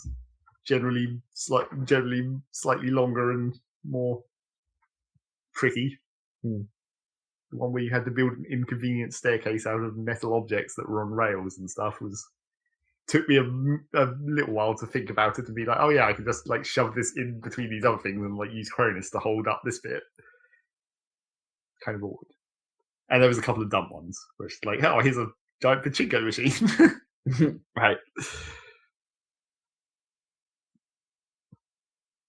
And the classic where you need to run through this pachinko machine as the balls go past and they'll hit you, or use magnesis, pick up the ones that are metallic and just set them aside, because that prevents them from respawning. Right. Yeah. The classic magnesis tactic, where if the thing is spawning, you can just prevent it from spawning by just putting it aside. But it's just can you make sure this thing doesn't ever destroy, so it doesn't create another one. Very nice. Very helpful. Yeah. And I fought a gold Lionel, I guess. I did that as well. The one in the Colosseum turns out to be gold, or at least at this point in the game. I think it was gold the first time I saw it, but I didn't go in there.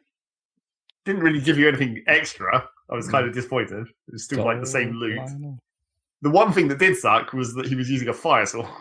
And when you dodge a fire sword attack and go to slow motion, that slows the game down a lot. Oh, really? You've just got this huge fire explosion right in your face, and you're in here somewhere slashing around doing all your effects, and the game just doesn't like it. No.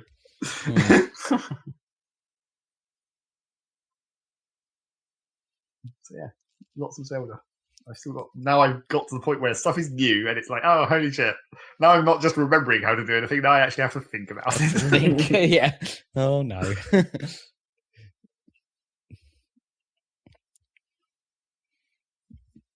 So that's that, I guess. Just thinking about doing those blight bosses is sort of put me off playing that game again at some point. Because, admittedly, I don't have to do them again. No. In fairness, I just need to finish the thing. Yep. But you only have one more boss to go, theoretically. Yeah, but I did not enjoy those blight bosses. They sucked. I mean, that is the advantage of when I was coming back to it again. It was like I went and got the Master Sword immediately. It's just that makes things way easier. Yeah, it makes it really easy, apart from that one, right? There's one annoying one, and the rest of them are easy with the Master Sword, right? None of them are good or memorable, but really, the last one's fine, but it's they're either really easy or really frustrating, basically. Unfortunately, which is kind of a shame given the epic boss battles of Zelda's past. But yeah, Breath of the Wild has other strengths. Yeah, they just sort of felt like things that weren't. They sort of had to be there because you got to have some boss fights, but there's always felt like there was something about them that was fighting the new mechanical design. Yeah, that they were at odds with how the rest of the game's mechanics function. Well, it seems like what they actually did, according to how the DLC seems to have played out in this first instance, is what they needed to do was just restrict things more. Because when you have the Master Sword and all your bows and the shit done of weird arrows, they are real easy to just instantly kill. So this is actually, they recognised that, I guess, and improved it, I guess, for the DLC by doing this. Yeah, I guess. So I'm not sure how they could have done that originally. No. If they'd done something similar in the first playthrough, where you suddenly lose all your equipment for no reason. I mean, I guess even Died Island just takes all your shit for no reason. Yeah, they do that multiple times. So they could have done it. Yeah.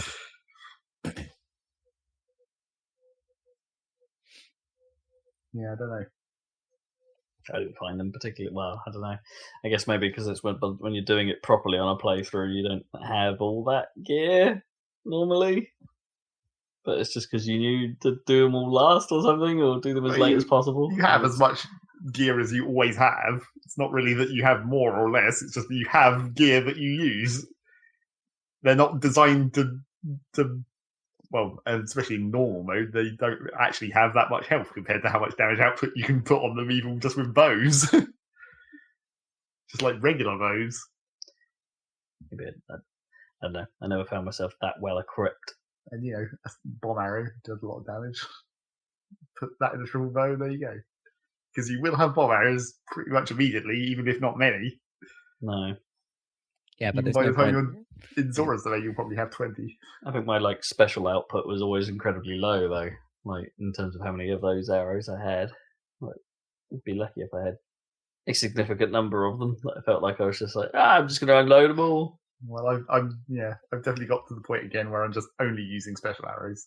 Where I'm like, I've got fucking 200 lightning arrows. I better start burning through these because I've only got like 50 regular arrows because I've already used all those. And I had 200 at one point, but I burnt through them all, and I was just like, oh well, I guess now it's time to use specials. Start burning the tons of those, but then that's actually inconvenient because you kind of have to think about what type you're using rather than just generic arrows.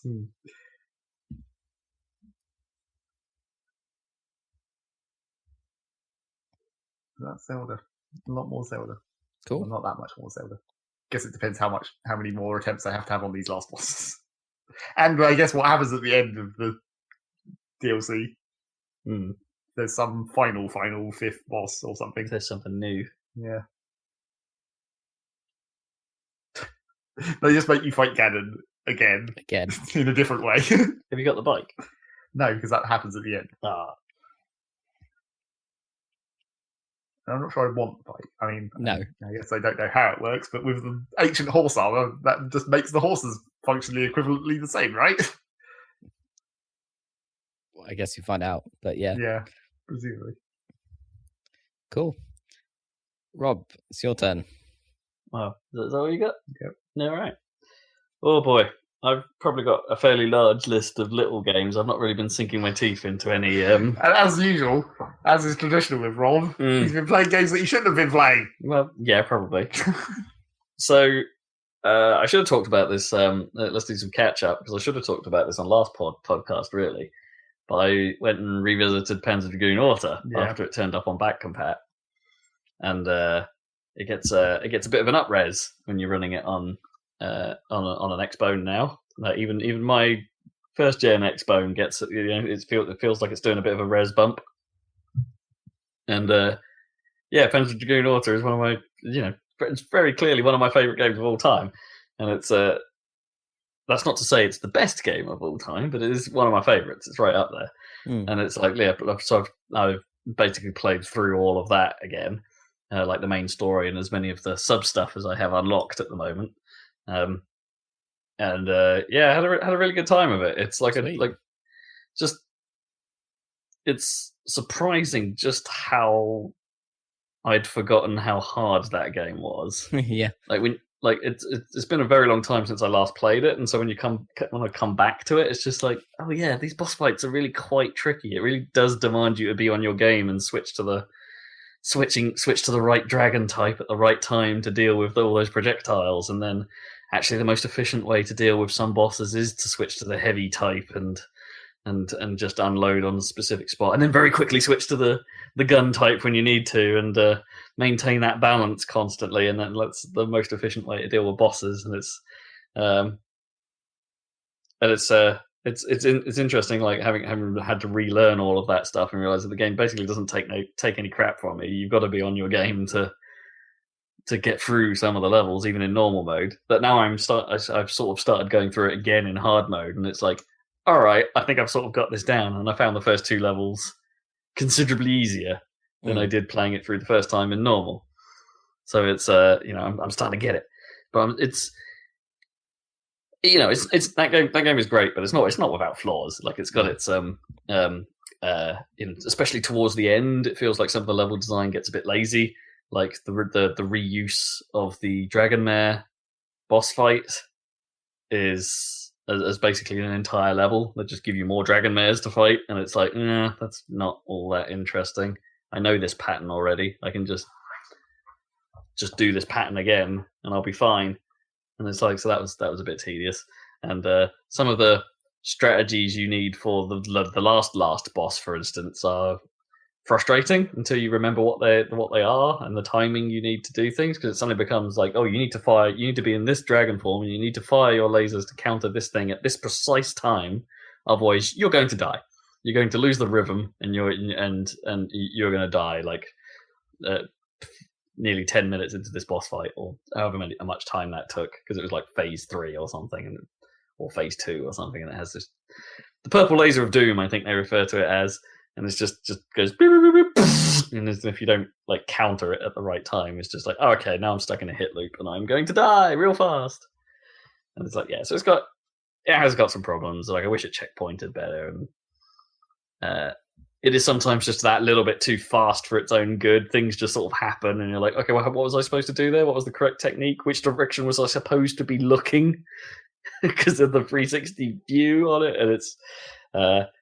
Yeah, perhaps it needed a little more telegraphing and a little more assistance in places, but and some of those boss fights are far too long.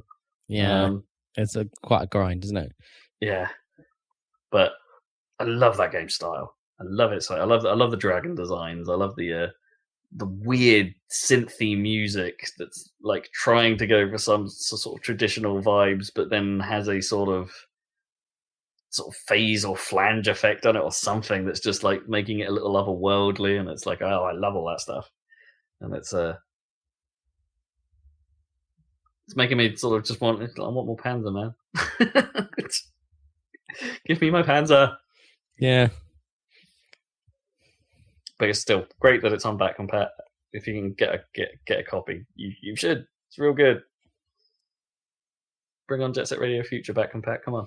Anyway, Jet Set Radio. So what else have I been doing? I did tinker around a little bit more with Halo Wars, just to play some skirmishes and see like that. See if I because the skirmish mode is where you can play as the Covenant.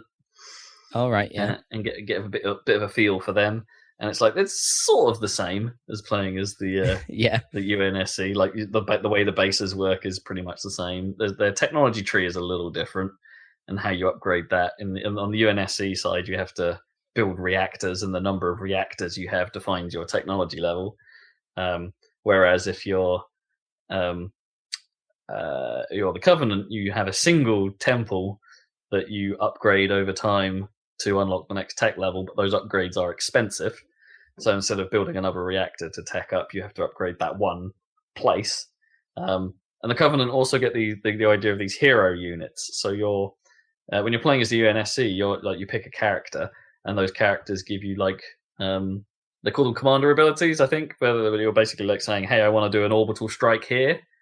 Might be one of the characters' ability, or another one might be, I want to put an ice bomb here, so it stops everyone from using their abilities in this area. Stuff like that. So everyone has a sort of specific approach and some pros and cons. On the Covenant side, those heroes are units on the actual map.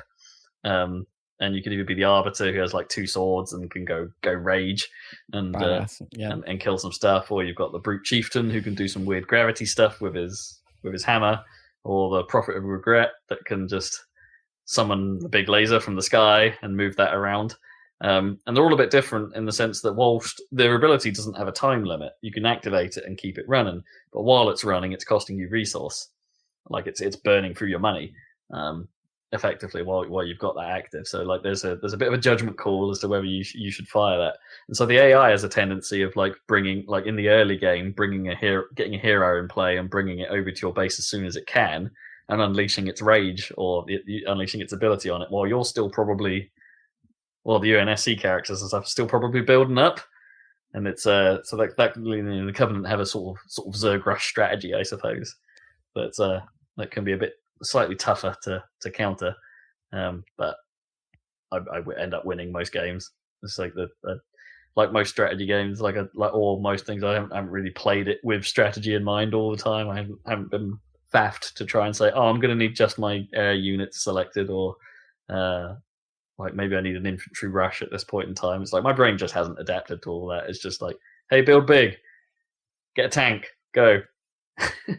Yeah, get the makes tanks. sense. Just build those tanks. Yeah, so I think I've hit my limit with that. It's got some interesting game modes. The ones of note might be it's got your standard fights, but it's also got the there's like I think they call it keep away, where there's a sentinel that spawns on the map with a flag, and the first team to destroy that sentinel gets the unit. I think it's supposed to be the unit that kills it, but I think it's just the whatever unit's nearest it on your team will pick up the flag effectively and be the carrier, and then that unit's got to stay alive for another 2 minutes for your team to score a point. So you grab the flag and run away to safety, basically, and the AI's got to come get you. And it's first to 3 points, and it's like, oh, that's kind of a fun twist on the strategy game, I suppose, something different to do. And the other one is the reinforcements mode, which I found kind of interesting, in that you can't tell the game what units you want. Like, there's like a reinforcement cycle, so it becomes a balancing act between how much resource do you want in your wallet when the reinforcement wave happens, because the game is going to spend as much resource as it can on units when the reinforcement wave happens. Right. Oh, I see. Like, and you have no control over what it's going to give you. It's like there is a pattern to it. So it's like, if you have this much money, it's going to buy this set of units, providing your technology can provide. If you manage to tech all the way up to a scarab, for instance, with the Covenant, and you've got 2,000 quid and enough population cap to support it, the game's going to build you a scarab. It's like there is a predictable pattern to it to a certain extent. But yeah, it becomes this balancing act of like, okay, I need to get my resource chain as big as it can be. I don't need to worry about building unit production or any of that, because the game's going to do that for me.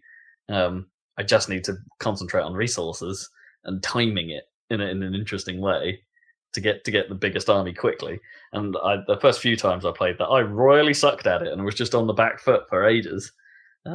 Until I realized I had spent so much time defending and just dealing with that consequence that I'd built up quite a lot of money. So my not building things or not upgrading during the fight. So my next reinforcement wave was quite large. Right. And then suddenly everything turned around in my favor and things got good. Yeah. And it was so that was quite interesting. It's an interesting little twist. It's like, I think they could have done more with modes. Like, it would have been nice to have them had like some kind of maybe like World and Conflicts sort of area control game mode, like its primary game mode, where it's like you've got to have a unit in this zone like King of the Hill, I suppose, but like multi-hill or something like that. So you're gaining points and maybe resources while you control areas and things like that. And there's fairly decent map selection. They're not randomly generated, but they've got a fairly wide range of maps. And as with the rest of that game, it seems surprisingly okay. Just not mind-blowing. Yeah. Makes sense. So Halo Wars 2 is on Game Pass, but I've got it installed, but I haven't started it yet. Is it different or the same? I guess you'll find out. It's a different studio. Different developer, yeah. Yeah, so I'm interested. But it does seem like it follows the same characters and stuff like that. Like continues the story. But we'll see. I don't know how much. Maybe the Flood would be a faction, or maybe this takes place during the what are they called? What's the faction from Halo 4 onwards called? The sort of robot guys. Don't ask me. Is it Protheans? No, that's Mass Effect. Or are they Protheans? I can't remember. Probably Protheans in both. Yeah, maybe. Yeah, something like that. Anyway, or Promethean. Might be Prometheans. Basically the same meaning. Yeah, something like that. Anyway, yeah. So maybe those will be in it. I don't know. So we'll get to that at some point. Game Pass. What else I've been doing? I very briefly returned to Hand of Fate 2, of all things, because they added some of the stuff I'd been Well, it looked like they made some updates that maybe addressed some of the concerns I had about it, or some of the things I wanted from it. So you cast your minds back a few months to when I talked about it. One of the things I thought I'd like about it is a slightly more random mode where you can just go into it and have an adventure, and the deck building stuff is kind of taken out of your hands. It's like, all of the weapons available in the game could be a drop. Like all of the encounters could be a thing at any time.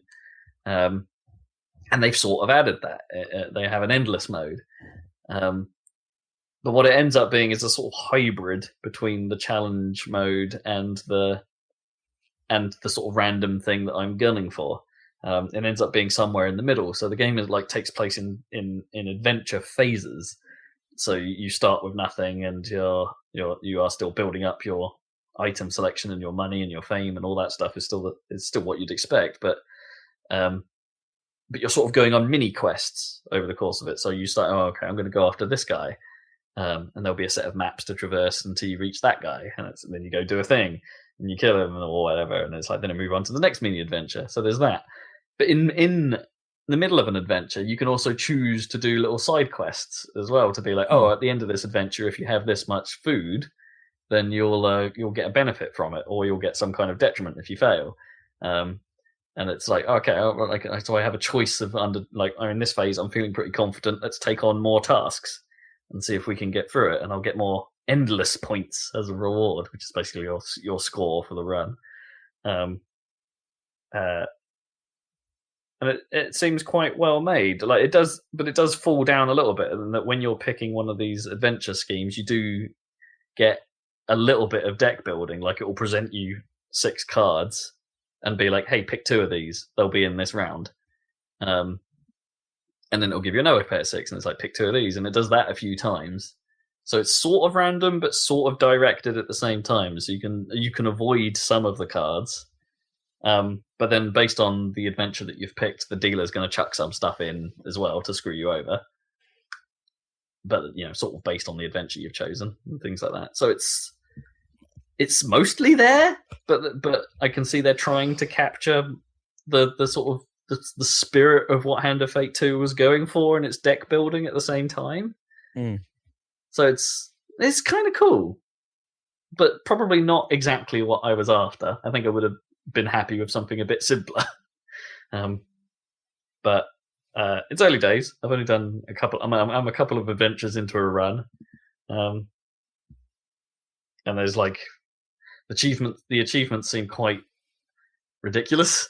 Like, oh yeah, do a run with like 20 adventures, and it's like, okay, God, this is going to take a while. Or I'm going to die horribly at some point, as is the nature of that game, and I'll be like, well, I'm never doing that again, because it took way too long to get it. So yeah, I might go back to that and give that a bit more attention. Did I talk about Riptide before? I think so. No, okay, maybe. So you may remember that I played a bit of Hydro Thunder Hurricane not that long ago. Yeah. The sort of 360 reboot, I suppose, of Hydro Thunder, which ended up being sort of not quite as good as the originals, but not too bad. But anyway, it was developed by Vector Unit, and since then they've gone on to make the Riptide series, which seems to have been having a sort of moderate level of success for these tiny little, relatively small budget games, I suppose. Not tiny games, but small budget games. And the most recent one of those is Riptide GP Renegade, which is on Game Pass. So I've been playing that. It is an entirely average game, kind of like everything, kind of like the Hydro Thunder game, I guess. It doesn't look particularly great, and it doesn't handle all that well in terms of the wateriness that you really want from a water game. It's no wave race, let's put it that way, even though you're on like little jet skis, future jet skis.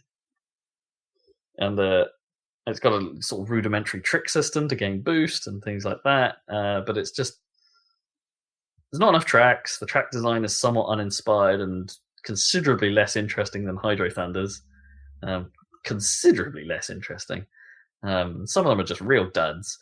And I think there are some like flaws in how their trick system works as well. In that, like most jumps, you can only really get a basic. It's like got a dual stick flick system. So if you flick both sticks up, you'll jump over the handlebars at the front, or if you flick them back, you'll hang off the back of the bike, stuff like that. But there are more elaborate ones based on like multiple actions with the sticks. But most jumps, you just don't have time to pull those off. Because it's like you'll do the double flick and the move will start, but if you land in the middle of a move, you'll just fall off. And at that point, you're just like, well, I might as well have done the basic one. And it's got quite an extensive trick list that you gradually unlock. And I want to do the bigger tricks because they give you more boost, but there's not that many places where you can pull off a big trick. So some of that sort of creativity ends up getting a bit lost. Yeah. That's all I really want to say about that. Mixed bag soundtrack, just a mixed bag game all around, really. Yeah, kind of what you might expect in some ways. Yeah, from that tier. Before I get on to the final thing that I'm aware of right now, I just want to have a quick check in on Trailblazers, which is a game I haven't been playing. Because the reviews for that came out right. So I mentioned this a little while back that it was it came on my radar because it looked like as it's been heavily marketed as a cross up between F-Zero style racing and Splatoon's paint mechanics, and as a co-op racer as a result. And it's like, okay, this seems interesting. The idea of co-op racing is appealing to me. Like having a team that you work together to achieve a racing goal seems like a neat idea. And the whole idea of putting paint down on the track, so when your teammates drive over it, they get a bit of a boost. And there's a strategy to how what line are you painting? Are you going to try and go to diminish the enemy team's paintwork, or just focus on your own lines and stuff like that? It's like, oh, this seems like a real interesting concept. Unfortunately, it seems like the idea is way better than the execution. In it, there were just some game details from what I've read out there that just seem like it's weird that they chose to do this. With a small tweak, this could have been a whole lot better. Like how races aren't decided by your final position; they're sort of decided by a point system based on perhaps combos you may have been building up during the race, and the sort of touchiness of the combo system and how easy it is to lose points by the tiniest little mistake at points in time, and like encouraging you perhaps to just slow down and be safe to bank things, and which is sort of anti-racing, and and some performance issues on PlayStation apparently, which is unforgivable for a racing game, and just yeah. And also from my perspective, the thing that put me off from going in slightly early, it's like a £30 price tag for a sort of unproven, what feels like not AAA product. Not it's like, oh, that's a risky strategy coming in there, especially when you've got the next game I'm going to talk about, Laser League, coming in at like a tenner, being the similar sort of scope, right, and being excellent. Here we go then. So yeah, Laser League. Came out of early access, is available on Game Pass, so that's why I'm playing it. Also, shout out to Kippers, because he recommended this to us a while back while it was in closed beta, and he'd been playing it and was just like, yeah, this is really quite good. As his future tip, and he's not wrong. There's really something to this. So if you haven't seen anything of it, it's kind of. This should be simple to describe. So you're in like a big rectangle. It's 3-on-3 multiplayer, and you're a dude running around this like flat arena. But every now and then, these white pillars appear, and if you're the first person to touch them, then a laser comes out of them in some direction, like a laser barrier. And it becomes your team's color. And while it's your team's color, it does not hurt you. You can run through it at will, but the enemy team will get eliminated the moment their character even so much as whiffs it. It's like so the basic idea is you're battling for control of this laser grid. in order to take out all members of the opposing team at once.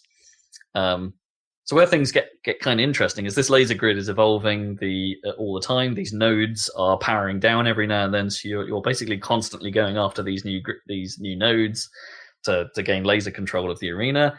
But also when you're out, it's like that's not the end. It's like revival is almost instantaneous. It's like you get a little marker appearing on the ground, and any one of your team members just has to touch that, and you will respawn. Right. So you have to wait very until much it's in your own territory, I guess. Do you? Or... well, no. There's no such thing as territory. There's just these boundaries. There's just these barriers. So you can go anywhere on the map, and just don't hit an enemy laser. But that's what I mean. This instant revival is probably the game's biggest stroke of genius, because it ends up creating this epic push and pull of between the two teams. It's like you could get them down to their last guy, but then it's like, oh no, if we can't get the grid set up just so he can't get back to his teammates, it's like he could just instant res them if they're dead in the same place and stuff like that. So I guess where the advanced team strategy will come in is things like the teams coordinating to make sure they kill everyone at once and get the point and things like that. Which is then where the player classes start coming into play. So I think there's 6 different classes you can be, each fulfilling a different role. With my favorite being the thief, where you can just walk while your ability is charged. You just walk up to a node, activate it, and you can change a particular laser color to your team's color. Sometimes surprising an enemy, which is a larf. But you've got some that are just more aggressive, like Smash will push people quite some distance, so you can mash people into your own laser grids and stun them for a bit. You've got a Shock that has like an area of effect. Shock just stops players from being able to move for a while, which might be convenient because the grid will probably run them over while they're on the floor. You got a Blade who just straight up murders guys, but you can only do it infrequently. And Ghost, who is designated a medic by the game because he can just occasionally activate ability to just travel through stuff to get to teammates to revive them. And so there you go. That is the game's mechanics. But yet there is a certain magic to how it all plays out when it's in motion that is tense and addictive and cool as all hell. And there's magic behind this simplicity somewhere. So you've been playing it online, I guess, and so yes. So there's basically the only. Yeah, it seems okay. There were a couple of moments where I thought it seemed like perhaps there aren't too many people on right now, because it was putting AI characters into the teams. And it's like, okay, that's usually a bad sign.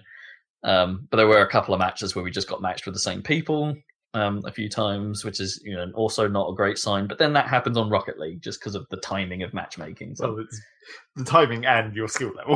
Yeah, you get matched against the same people over and over because you're at the exact same tier of skill. Yeah, so it's worth noting, like, yeah, that mode is basically all you can do. It's all about the online play. There's nothing really else. You can play against AI and you can do local games, but like the online is the focus. Yeah. But there's no. I think at this point there's no true ranking. You get XP for every game you play, and that will level up your player level. But there's no like skill trees per se. You're not like going through gold, silver, bronze, or anything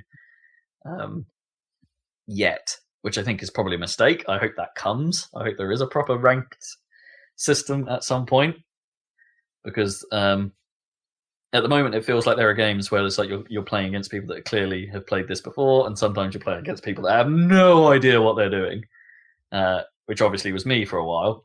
But it's like, but you can.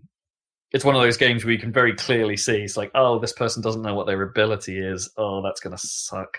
Or oh, they don't understand how to revive people. They're not going for it when it's really easy. Like, I'm right next to you, dude. Just touch my icon. We'll be back in this. And they don't go for it, and it's like, ugh, all right. So it has that. I think a ranking system should be coming, and if not, what are you doing? Yeah, and that is kind of it. There were some wrinkles along the way. Like it has maps and like where the laser. The lasers aren't random; they always follow the same pattern of when they arrive on the level during a match. So like the match is always on a single map, and the laser grid never changes during that match. So it's like the nodes are always going to spawn here; they're always going to spawn there. So a certain amount of memorization goes a long way to learning. Okay, if we can time the start of this round nicely, we can steal these nodes before the enemy team knows what's going on and get a bit of a head start. Things like that. This power up is always going to spawn at this location at this time. So if we have control and we time it right, we can do even more damage. Things like that. And all of these are smart because the lack of random does result in it feeling you never feel hard done by. Like the game doesn't feel like, oh, I got gypped there. It's just like, oh no, because it's all static. It's like everything that's happened had to have been a player action. Yeah, it's just great. It's just really good. Awesome. It's just good fun. It's got a really interesting style, like as well. It's like it's gone for the sort of I guess you call it tech dystopia sort of thing, where it's like everything's sort of a bit dark, a little bit edgy, hyper sci-fi. I guess that sort of Judge Dreddy sort of feel. You know, it's like it's glitzy, but in a sort of grungy way. You know, nice. Like they don't make it. It's like when the game starts, for instance, it just sort of does a little bit of a sports thing where it like pans around the stadium for a bit, and it's got this like hyper neon look. And then the characters will spawn in, and you see your team, and then you see the enemy's team, and they're like, "Rrr." And then but then the way the match starts is just so understated, but sort of cool. Like it will pan the camera out for a second, like in just a hard cut, and just have like in outline text round one in a very sort of like stylish way, and then hard cut. You're on the stadium again, and then the whole thing lights up and starts going woo woo, and then the game starts, and it's like that is possibly, and the music's all timed to go with this. So it's like as the round starts, it's like you get a swell, and it's like, this is awesome. This is like future ugly sport kind of presentation, which is real nice. But perhaps they go a little bit too deep with that in the audio design. Would be my main. It's my one real criticism with the game is I think the audio design is a little too floaty, a little too reverby, a little too you're experiencing everything at a distance. Oh, I see. Like you're in the crowd. Right. Yeah. Okay. So like when people die, for instance, it's like there's not like a sudden or anything like that, like a real hard punch. It's just like sort of noise as their character sort of gets knocked out and things like that. Everything feels. You don't feel on the pitch. You feel like a member of the crowd, and hearing it like you are a member of the crowd. And all the music is sort of designed in that way as well. So every stadium has its own sort of theme that plays out, but it sticks a bit too much to that theme. I would like it like when a point is won or something for there to be a sort of uplift or a swell, or like when the match ends in particular, I would like it to sort of change to a slightly more dramatic finishing sequence. Right, yeah. And as a result, the music all sort of blends into each other a little bit too much, even though it's actually doing some nice things under it. Like the round 2 music is different from the round 1 music, for instance, and it gets a little bit more hype each round you play, and a little bit, but within the same theme. So by round 3, you've got you've got a different set of stings, but it's one of those sort of typically sci-fi soundtracks where it relies on a sort of arpeggio of notes, or a very quick sequence of notes, and just repeats that a lot. Right. Synthy. But does it very fast for hype, I guess. But I would like it to sort of like calm down a bit, or sort of make a bigger deal of the end of a match and be like, "Hey, you won," or something like that. To sort of have a little more, just have a little more emotion to it in some ways. It's almost too distant. It's not to say it doesn't work, but I think it, like, with a few tweaks, it perhaps could have been even better. But yeah, Laser League. Generally, Laser League. I'm digging it quite a bit. It's got its hooks in. And like when the first couple of sessions, I thought I played it and I thought this is kind of okay. But I went back to it, and every time I go back to it, it's digging its claws in that little bit deeper, to the point where it's like it seems to be the game I want to play in a given moment. Oh crap! I missed a game. I just realised I missed something. Oh no! I was trying to end on a high for once, rather than being all Rob-like. No, I knew it was coming because I've seen your Steam achievements. Oh god! Oh, what? And it's a game that you shouldn't have been playing. I should not have been playing this. Oh, we got 5 minutes left. All right. I think I can be brief. Yeah. Whilst we had Kippers and Jammy around my place a couple of weeks ago, we were thinking of something that might be stupid to do in multiplayer. So we fired up Vertiginous Golf. For some reason, even though there's clearly better options. There were definitely better options, but Kippers is weird like that. Yeah, we should really play Duck Game at some point. That game looks awesome. But yeah, Vertiginous Golf. It's a mini golf game in the sky with weird Unity assets, and which I actually don't think are asset flips. The more I've looked into it, like someone actually designed all this. Yeah, it's a mini golf game, but it's steampunk, and it's got a story mode that is weirdly revolutionary. Like well, I mean, in the sense that it's about revolution and things like that, and the difference between the Highlands and where the golf game takes place, and the Lowlands where the people of Scudborough are oppressed. What? Yeah, it's really odd. I mean, it sort of functions as a golf game, and it's actually not exactly though. Like barely functions as a golf game. I mean, it's the most generic kind of physics engine golf game you could have. Kinda. There is stuff to sort of grasp here, and like what we played was actually way more simple than the mechanics it puts into story mode. Like you can actually influence the ball a bit in like as it's in flight. There's a chipper, so you can chip the ball, which is kind of interesting. There's well, that's kind of where it goes, really. Like, the course designs get mental as you work your way through the difficulty levels, and this is kind of where it starts to fall down, in that the levels become that little bit too insane, where there's not really getting a strategy to actually finish a hole in its par is almost impossible. Like to say that, and it's just like because you're at the mercy of physics. And some of the course design just requires such, like, almost impossible for a human to sort of figure out exactly where it's going to go. Like, I need to hit it over this lumpy bit and have it so it hits this upwards fan at just the right time, and then gets blown by a different upwards fan, so it actually lands on this platform just so I can then hit it into the next bit, which requires a fan jump as well. And it's like, unless you can chain those things together with ridiculous precision, yeah, you're gonna be over par, and like things like that. It's just gets a little too mad. And like yes, it does have a rewind function, which is again limited by some meter that you have that drains every time you use it, and it sort of mitigates some of this. But even then, it's a bit too mental. It's like the course designs are too mental, and there aren't enough mechanical differences. I think if they had more weird mechanical things they could do with the world, like, oh hey, this thing has this effect, or you could do this crazy thing and stuff like that, or if their visual style offered for a bit more variety and things like that, maybe this would be a bit more okay. But it's a weird thing. That's all you need to know. It's a weird thing. Vertiginous. Scudborough. And New London. Spelled cool. Like, no. It's definitely not cool. Don't be playing Vertiginous Golf. But play it, but if you want, but I can't recommend it. Yeah. Several better mini golf games have come out since then. Yeah, like Golf with Friends must be better, right? Yep. Right? What's the best current one?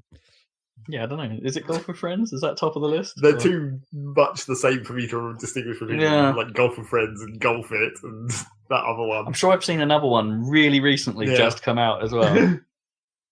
They're all too similar. It's a classic genre. 3D Ultra Mini Golf. Fuzzy Space Golf. Power yeah, but that's not what the classic. It friggin' has sound effects from Power Putt in this game. Naturally. The course. old classic sound effects that everyone uses forever. The classic "tuk" is in there, and I think even one of the sort of like ball in the cut noises is straight out of Power Fat. Uninventive sound design. Oh, and some of the noises are just weird. Like whenever there's like an electricity spark coming off the mysterious floating pyramids that I think are supposed to be holding everything in the sky. I think that's what they are. But they're just sort of weirdly like they've been sped down or something. They're like it's so odd. And you start a round by getting into it, which is actually explained in the story, by the way. You start a round by your avatar, which you never see outside of this weird lobby area because you're just a floating putter in the game. Yep. Like just sitting down into this chair and having this electric thing like zap his brain, which sends I forget what they call it. It's like you're psych visiting the golf course via synticity or something, and it's just like so you see your like this very ugly avatar sort of jiggle around in a chair at the start of every before going to a golf course. It's so weird. It's so weird. Well, that's the weirdness of Vertiginous Golf. Go play Laser League instead. Play Laser League. Cool. I'm out. Well, I finished Uncharted. Woo! So that game's really good. In terms of the story. And the graphics are amazing, and the animation, and I think it I went back and looked at some reviews, and it's pretty much agreed that despite this seeming like the extra one that wasn't needed after they did a trilogy, this is actually the best one. Right. And I think that they basically up their game in every area, and including story and like the fact that you've got so evidently you've got Nolan North playing Nathan Drake, obviously, but the guy playing Drake Sam boy. Drake, his brother, is of course Troy Baker. So of course. it's basically the two best video game voice actors doing. It's basically the Naughty Dog Hall of Fame, isn't it? That guy? Yeah, basically. And some of the environments at the end. I mean, it's just ridiculous, the kind of jungle, because you end up in a pirate island, of course, quite a lot of the tail end of the game. And you can tell some of those people have worked on The Last of Us because there's quite a lot of broken down old houses that have got a lot of, jungle encroaching inside and stuff. All looks pretty amazing. Yeah. There's the typical, it's slightly too long, of course. There's slightly too much combat stuff. That is a bit of an Uncharted thing, isn't it? Yeah, it's a bit of an Uncharted thing. But at least it doesn't go weird and mystical at the end. There's no Oh, interesting. Okay. Yeah, there's no spoiler alert, I suppose, but if you're expecting it from the previous 3 games. Yeah, it didn't. They didn't do that this time, and they still made it really good because they had enough going on with the story to not need to do weird stuff like that. Right. But it's still, and there's a lot of kind of disbelief breaking stuff where because all of it is we go to this place and then there's a clue and then we go to the next place and then we go across the world and then that means we go to here because we found out this or whatever. And then you go through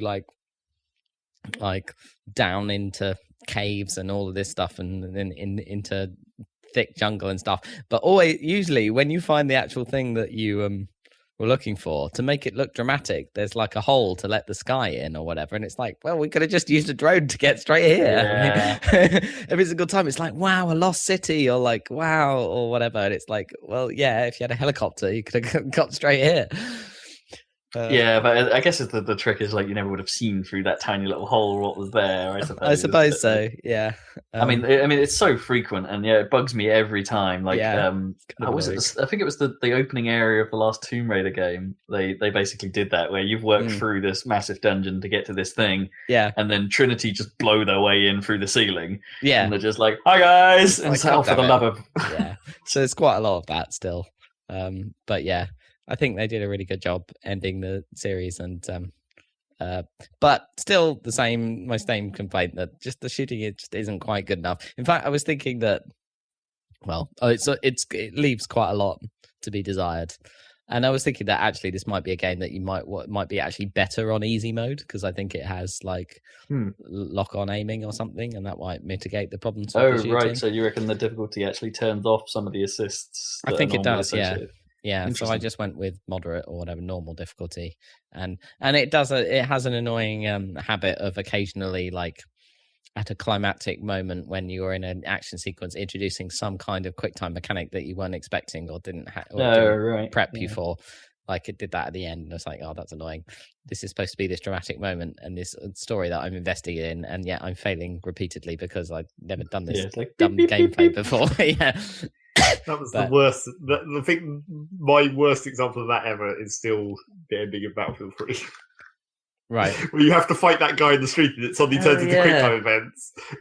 Man, I've forgotten about that. Oh, so dumb. And it's like, for that game, that was as dramatic as it's got, but it's just really annoying because it's like the whole point is like you're trying to stop a nuke going off, and that's how you die every time. The nuke just goes off whenever you fail a QuickTime event. That's some serious consequences of not pressing X. Yeah. Yeah. Yeah. Okay. So yeah. I mean, there was some stuff in Halo 4 you could argue was a little bit quick-timey, and it was like, hey, what quick times in Halo? What are you doing? But it's like they weren't bad actually. They were okay. You'd already won at that point. They weren't like true quick times. Yeah. So yeah, done with that then. I guess it was a great ride. 16 hours or something, pretty long. Really? Wow, that is long. Yeah, 16 and a half hours, something like that. Oh, I'm gonna have to buy a PlayStation, aren't I? Yeah, I can lend you it because I'm not going to be playing it. You know, it's a. Oh yeah, but you got GT Sport to play. No, I mean not the PlayStation.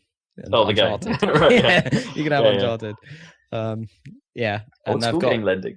Well, I've got various stuff to get on with. I probably will get God of War before Red Dead time, but I'm probably going to go back to Zelda now after Zach talked about it. Get through that. It's got in your head. Yep. Yeah. Gotta do that DLC, and probably need to get back to Mario at some point as well for a few more moons. But yeah, good. That's that, and some more Wipeout, pretty much. Woo. Yeah. So I'll let you know if I think I'm gonna have to get a PlayStation. Damn it. Well, I'll say. It's how like, I say damn it. It's like I've kind of wanted one for ages, but I've just sort of been putting it off, but there are so many decent games on it now. They've really got a good, and you're going to be well into like Horizon and stuff like that, I reckon. Oh yeah. I mean, my problem is that I guess at the moment I've been backlogging it for quite some time, and Game Pass hasn't helped that at all.